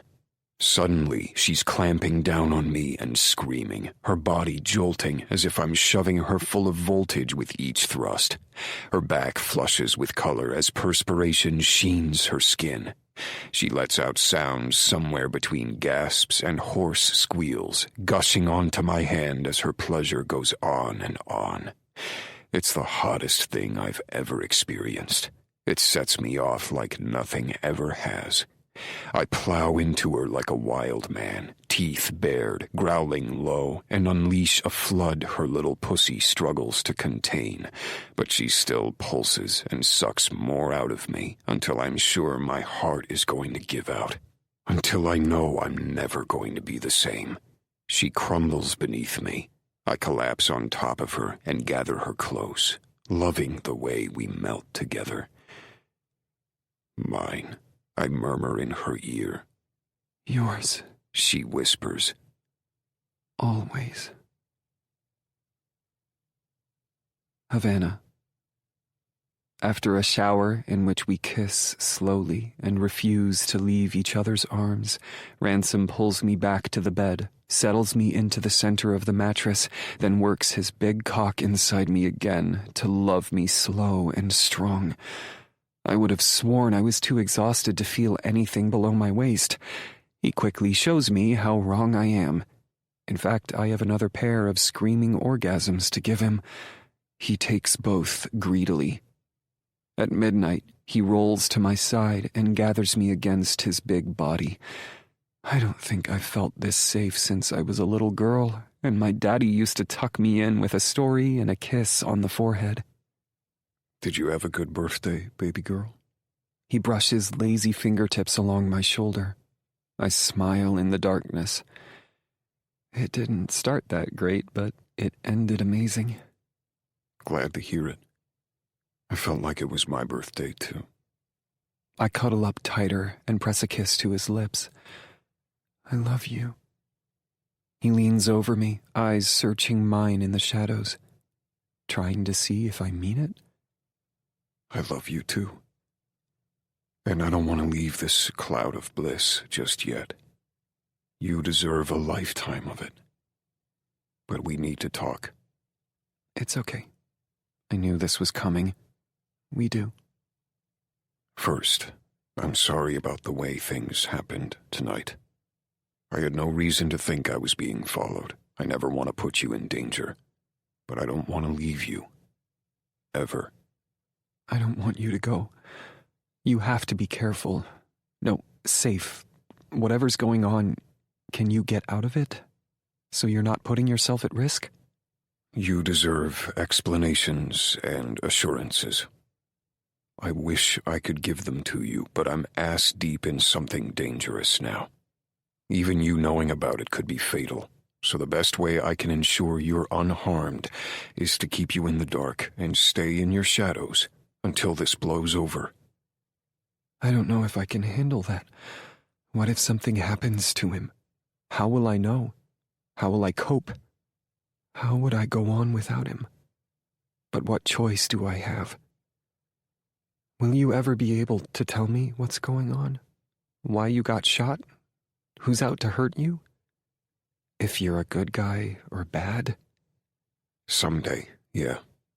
But until this freaking nightmare is over, all I can do is protect you with my life. I already know he would. So, we'll be together when you can get free, but no one will know? He hesitates.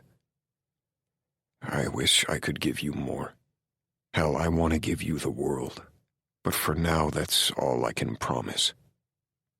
I might be worried he was married and trying to make me his side piece if I didn't know better, but I do. Are we exclusive? His frown deepens. Is there someone else you'd rather have? Not me, no. I meant you. I still worry he sees me as some silly, lovesick girl who gave up her hymen for less than a promise. And why should he settle when there are so many amazing, confident women out there? Do you want other people? No, I want you. I haven't had a monogamous relationship, hell, any relationship at all, since I was 15 and spent my sophomore year in high school with Ethan's mom. But you've had sex since then. A lot of it, yeah. That's how I know what I'm feeling is more. The weeks you were in my house, I woke up every day dying to see you. You made me smile when you did little things like fix pancakes with mouse ears.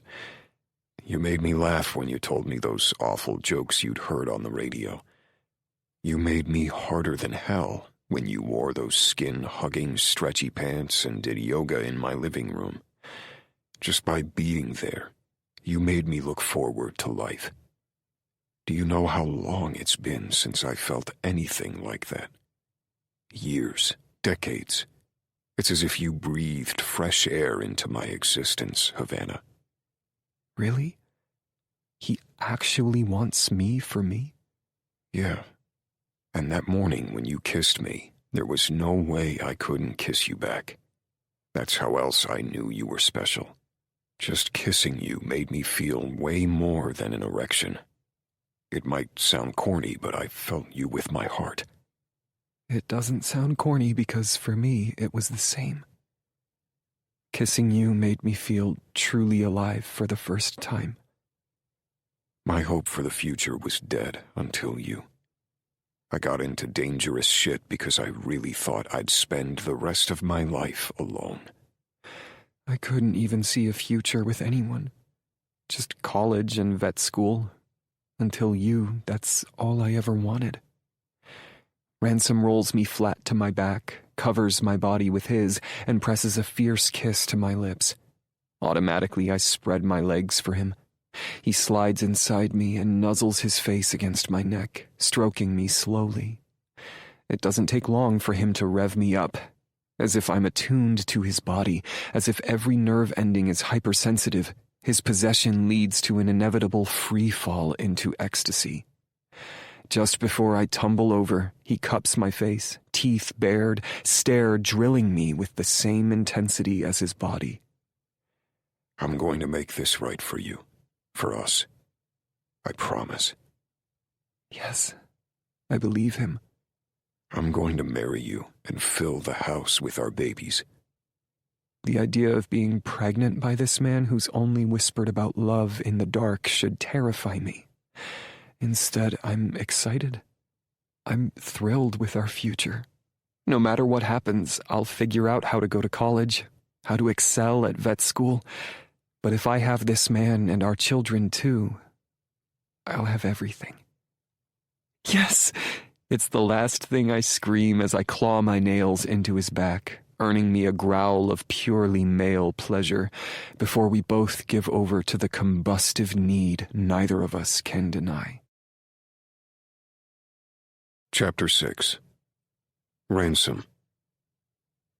Just before 5 a.m., I sneak away from Havana, hopefully for the last time. Yeah, I leave her a vague note telling her that I'm getting a few things, but to stay put because I'll be back.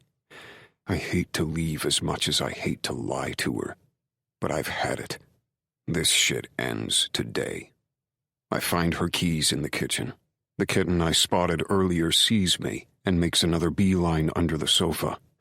I refill her water dish and make a mental note to tell Ethan to bring some kitten food before I take Havana's keys and the instructions my son scribbled on a piece of paper with the various access codes. Then I'm flying down the road through the last of the night. I don't give a shit what time it is or where my youngest brother is. I dial him. "What's wrong?" He sounds half awake. "Why the fuck are you calling me again so soon?" We try to avoid contact so we don't blow our covers, but this can't wait. "I need out. Now." "What?" Ridge's shout doesn't sound sleepy anymore. "You heard me. Are you fucking serious? I've been working this shit for too long for you to just bail. Look, I hoped we'd be done. And until tonight, I hadn't dared to believe that Havana wanted a future with me. But I've got to end my part in this fucking charade. I'm in love. If anything happened to her because of this shit, I wouldn't make it. You? He sounds more than slightly skeptical.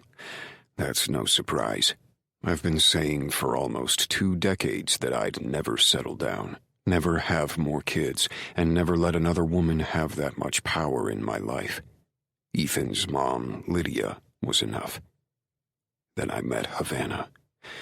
As much as I hate to kiss and tell, I can shorten this conversation by being brutally honest. Then we can cut to the chase. Yeah, I took her to bed last night. Am I supposed to congratulate you? You fucked some woman, whoopee. You can't be serious here. She turned 18 yesterday. She was a virgin. I willingly fucked her bareback more than once, and she's not on the pill. That's serious enough for you? Rage is silent for such a long moment. I wonder if we've lost connection. Finally, he replies. Shit, you're not playing. Nope. But she's your son's age. You're a grown-ass man. What are you going to do, finish raising her? Fuck off. I snarl into the phone.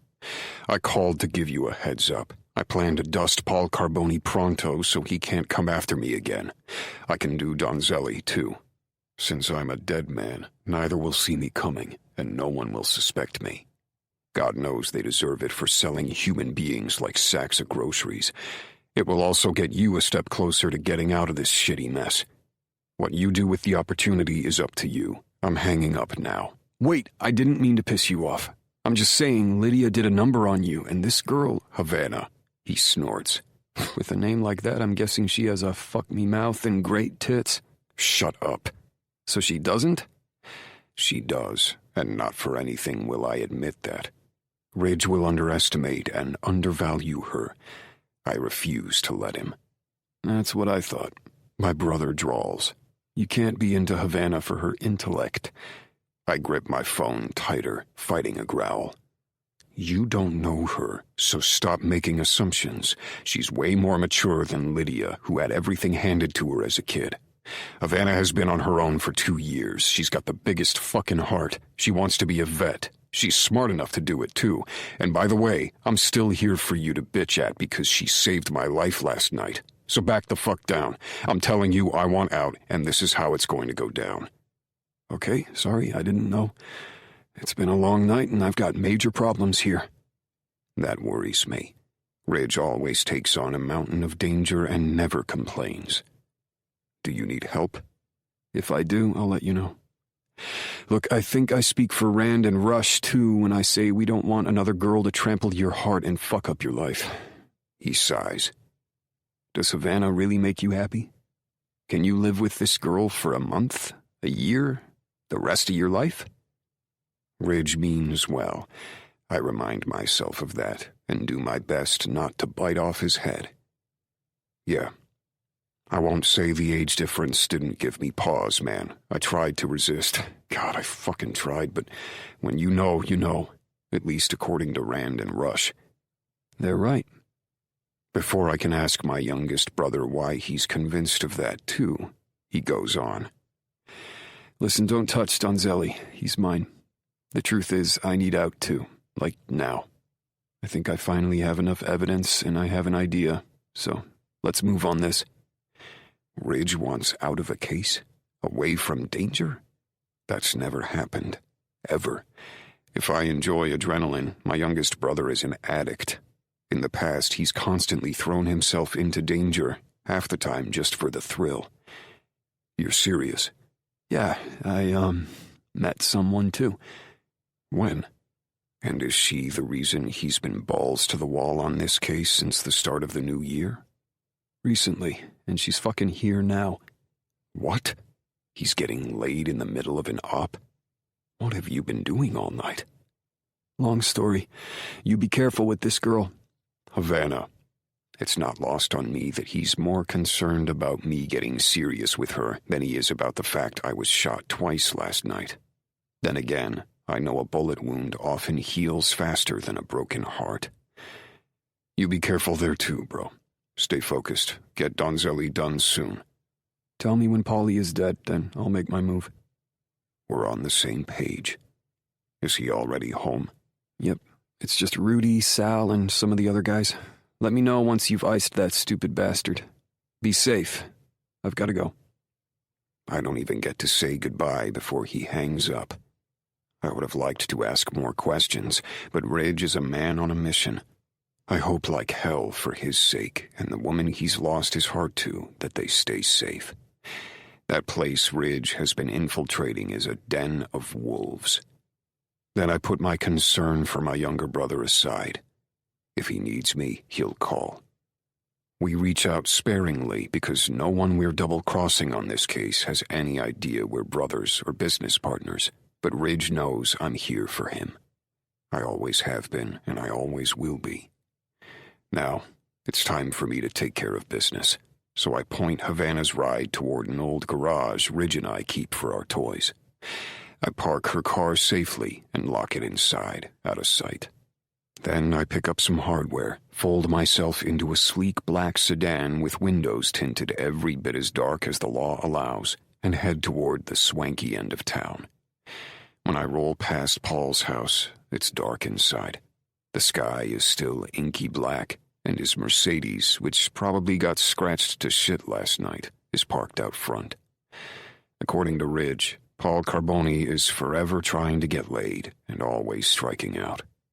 Probably because he's a middle-aged fat fuck whose face looks like it's been repeatedly slammed into a brick wall. So, the likelihood that he's alone right now is high. But he's a paranoid bastard. I won't get in easily. On the other hand, once this is done, I should be able to get out clean. Then I can finally tell Havana who and what I am so we can get on with our lives. I'll have to rethink my future since it's going to include her and more children. I swore I'd never get married and do the whole kids and picket fence thing, but I'm more than down for that now. At least a version of it that works for us. After I park at the end of the street and blend in with the shadows, I double back to Carboni's house. I spot a newspaper out front. He still gets one delivered? How cute. I sneak around the side of the ritzy bungalow, avoiding motion-activated lights and mounted cameras to peek in windows, getting a sense of the floor plan, potential entry points, and possible hiding places. A plan begins forming when a light flips on inside at the back of the house. Shit.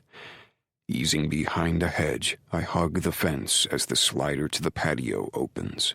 A fluffy gray poodle trots out, heading straight for a half-dead patch of grass in the desert-landscaped backyard. Is that prancing little thing Paul's dog? I pictured him with a pit bull. The mobster stumbles out in a limp bathrobe with its belt flapping around his knees. He's got one hand down his pale boxers, leaving his hairy belly hanging over the elastic as he scratches his balls. After taking a long last drag, he lifts his cigarette away with his other hand while he watches the dog. It walks in circles, flitting from one spot to the next. Finally, she squats to do her business, then yaps at Paul a few times before dashing back into the house.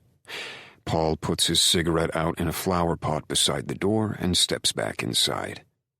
Time for me to make my move. Before Carboni can shut the door behind him, I rush him and slam it closed. The dog barks, but I ignore her, hooking an arm around Paul's neck, then pressing my Glock to the mobster's temple. He stiffens. If you're a burglar, you're fucking with the wrong guy. I'm not a burglar, Paulie. I'm a dead man. Or at least you thought I was. But I'm going to return the favor and do it right. I want your last thought in this life to be that you fucking failed. And to know that soon, you, Donzelli, and your whole operation will be nothing but dust. What the fuck?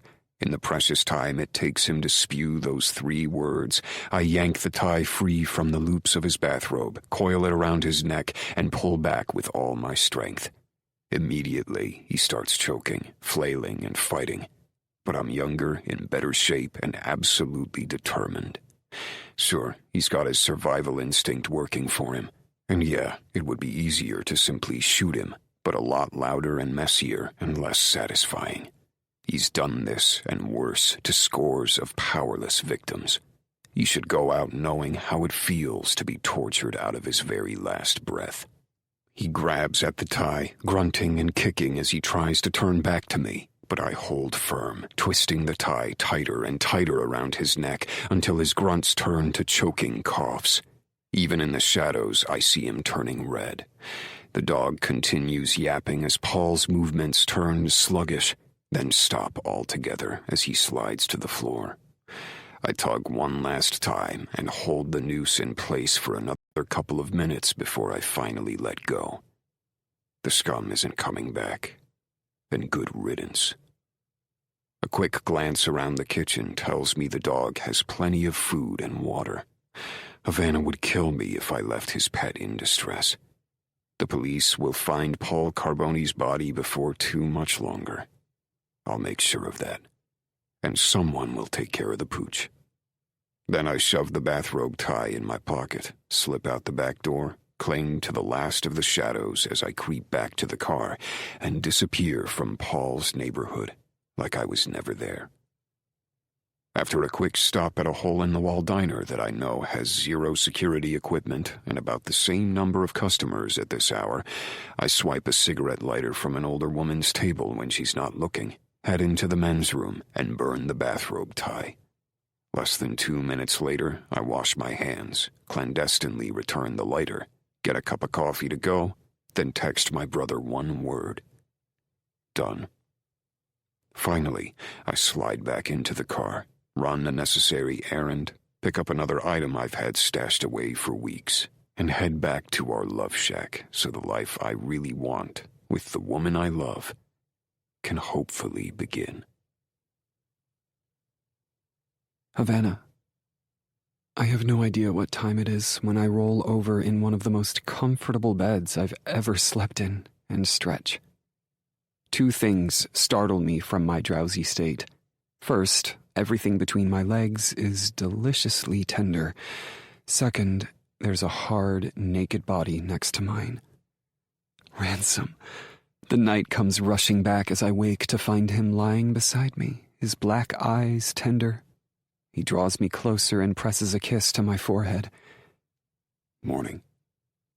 I've never woken up beside another human being, much less a man who makes my heart jolt and thump with nothing more than a smile. I can't resist the urge to be closer, so I snuggle against him. Morning. Did you miss me? I frown. You were gone? I left to take care of some business and grab a couple of things. His grin widens. But I guess you didn't miss me at all. Maybe not in my sleep, but being this close to Ransom now. I did. Want me to prove how much? I nip at his stubbled jaw and toss my thigh over his hip, entwining us. It's no shock to feel his hard cock pressed against the pad of my pussy as he rolls me to my back and uses his strong thighs to spread my legs with a groan. Under him, I lift my hips in invitation, gasping as his lips whisper up my throat before he settles his hot breath against my ear. If you don't stop tempting me, I'm going to say yes. Good. Flirty baby girls get fucked. Even better. He takes my mouth, giving me one lingering press of his lips after another until I feel dazed and so slowly seduced it's all I can do not to whine for more. But he pulls away. After we talk, that has to come first. The logical part of me knows he's right. A lot of heavy stuff went down last night, and we threw caution to the wind. But to move forward, we have to communicate. I have lots of questions. He might too. And we didn't talk too much about what we both wanted with each other beyond sex. We simply lost our clothes and got busy. Okay, I sigh. Give me 5 minutes in the bathroom. He rolls aside. I left you a clean toothbrush on the counter. Thanks. I'll be right back. With a shove of the covers, I put my feet on the floor, shivering against the chilly desert morning. And while you go, I'll enjoy the view. Damn, you have the prettiest ass I've ever seen. It's hard not to blush. Despite everything, I'm still not quite used to anyone seeing me naked, much less someone as gorgeous as Ransom. After a few minutes in the opulent bathroom, now filled with natural light, my teeth are clean. My finger-combed dew still looks like I have major sex hair. My skin is flushed and rosy. And just like last night, my pussy is swollen and slick. Despite all that, I don't look any different than yesterday morning when I woke up wondering if Ransom would come for me. But I feel different. I feel like I'm in love. Because you are. After opening the door, I'm disappointed to find Ransom standing in the middle of the room, wearing his jeans as he holds out his hand to me. But I guess if we tried to have this heart-to-heart naked, we wouldn't get much talking done. Come with me. Where are my clothes?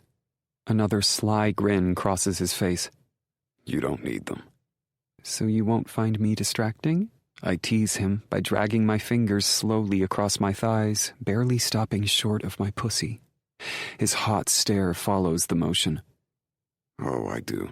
But this is too important to get sidetracked. If the conversation goes the way I hope, I'll definitely be happy to let you distract me. Because, damn, the view of your front is even better than the one from the back. With a smile, I take his hand. He leads me down the shadowy hall and into the kitchen, then lifts me, bare-assed, onto the kitchen island. Across the room, Shadow lies cuddled on an upholstered chair at the breakfast table. She eyes us, seemingly decides we're not a threat, then closes her eyes contentedly again. Ransom spreads my legs and steps between them. His expression turns solemn. He takes my face in his hands. Havana, here's the truth. I'm an assassin. Since he delivers every word without a hint of humor, I don't doubt him, and apparently Ethan wasn't BSing me. I know. Ransom raises a brow. You do? And you're not shocked? Maybe a little. Who do you work for? The Mafia? That's actually who we're trying to shut down.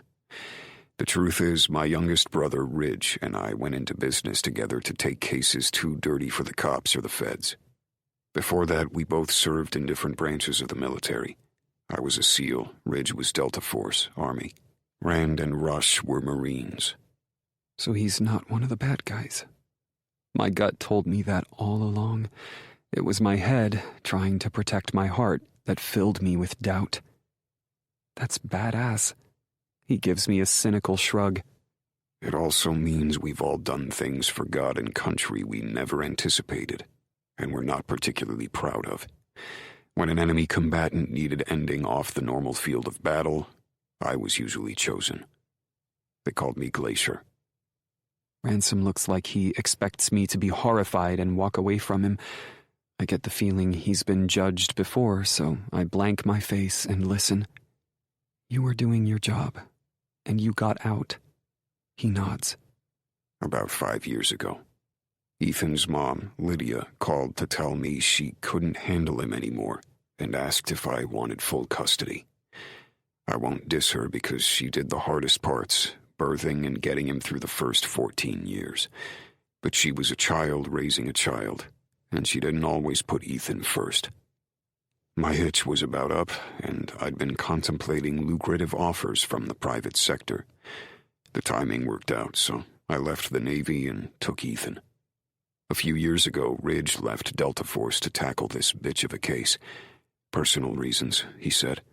He wanted to end a mafia operation by infiltrating it from the inside. So that's what you've been doing? That's who shot you last night? Yeah. Marco Donzelli is a monster. He specializes in trafficking young women to rich buyers overseas who do unspeakable things to them before snuffing them out when they've lost their luster or their fight. These are sick fucks, so when Ridge came to me with this case, we decided to go into business together. He's insinuated himself in the organization and is feeding the feds information.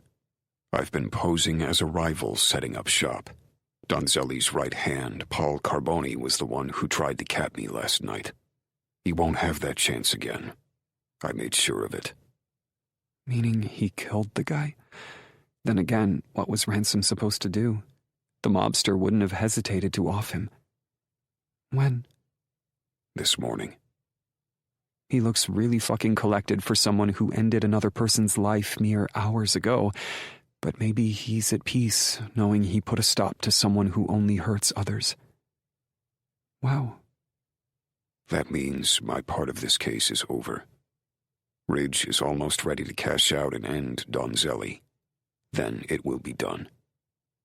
Won't there be other capos or bosses or whatever they're called who want revenge? Donzelli and the rest of the organization think I'm dead, so that solves my problem. Ridge's situation is a little tougher, but the good news is I think we have enough evidence to put the heavy hitters away for a long time. The rest are just underlings with no real power. They're cockroaches who will scamper to the dark cracks of society and disappear. But if I'm wrong, I may be hired in the future to do a little exterminating. It's a lot to take in, and being in Ransom's life will never be simple. On the other hand, he's fighting for right, isn't he? He cares about innocent people. Boys my age only give a damn about getting ass and getting wasted, which is why none of them ever interested me. Honestly, I can't picture my life with anyone except Ransom. We'll have challenges to work through, but doesn't every couple? Say something. Ransom looks tense. You ever off anyone besides criminals? I mean, you're not the kind of guy someone would hire to blow away the cheating spouse they can't afford to divorce, right? He scowls. Hell no. But the reality is, some criminals slip through the cracks of the justice system. They know the right people, have enough money to buy their freedom, or have lawyers who know how to subvert the adjudication process. They'll never see the inside of a jail cell, and their crimes are too horrific to let them continue walking the streets. That's where people like Ridge and me come in. Is this mafia thing the only one you're working on? It's Ridge's only case. For a while now.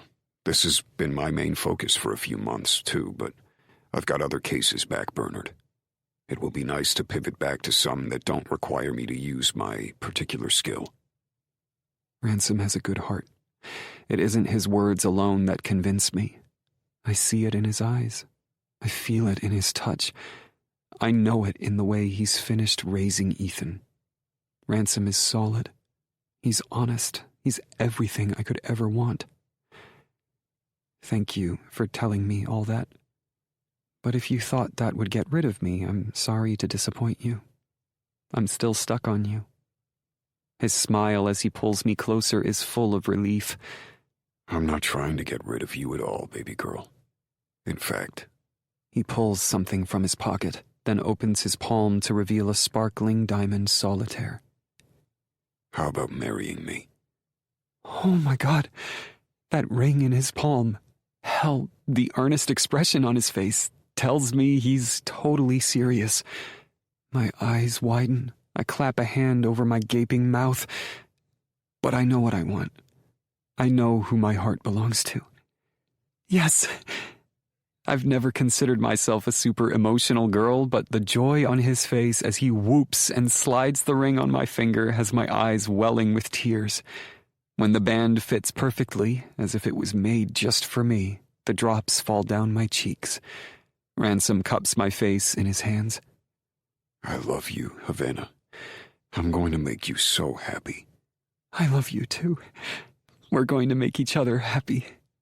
Then something occurs to me and I bite my lip. What about Ethan? We've talked. He knows how I feel. He's happy for us. And he'll be starting the next chapter of his life in a few months after graduation. He just needs to decide whether he's going to college first or heading straight for the military. Either way, the kid is solid and strong. He's going to be fine. He is, I assure him. But he's not a kid anymore. He's a man now. The way he helped me, the way he was so cool under pressure. He's amazing. Ransom takes my hand and stares at his ring winking there. If I didn't know better, I'd worry you're interested in him. Nope. Never really was. I wrapped my arms around Ransom's neck. I couldn't get interested because his father is way hotter. Suddenly, he presses his body tight against me, and his lips capture mine. Just like our very first kiss in Ransom's kitchen, he steals my breath and my heart. I have a feeling the rest of my life will be filled with laughter, love, and the kind of toe-curling passion most of my friends have searched for endlessly in their hookups. And Ethan already told me that if I married you, he'd have the hottest stepmom ever. But I'm way luckier. I'll have the most amazing vet and wife. He seizes my lips again, wrapping his fingers in my hair and unleashing all his raw passion into the kiss.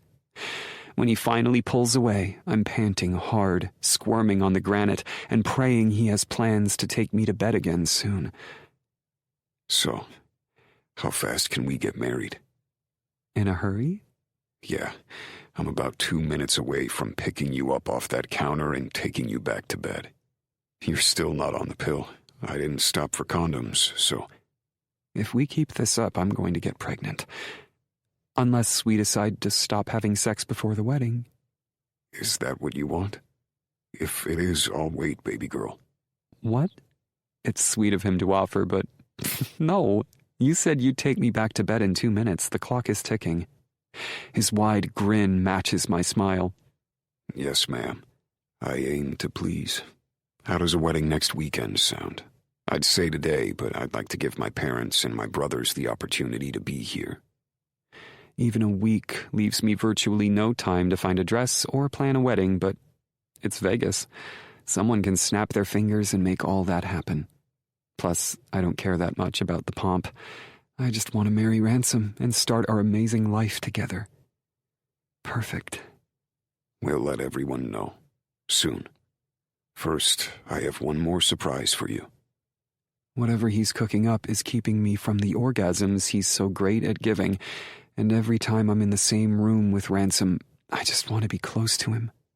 On the other hand, I haven't had anyone in my life care about me in so long, and his eager expression tells me this is important. Surprise. Wait here. He heads into the pantry. He's gone a few minutes when I hear a faint click. An acrid scent fills my nose, like he's lit something on fire.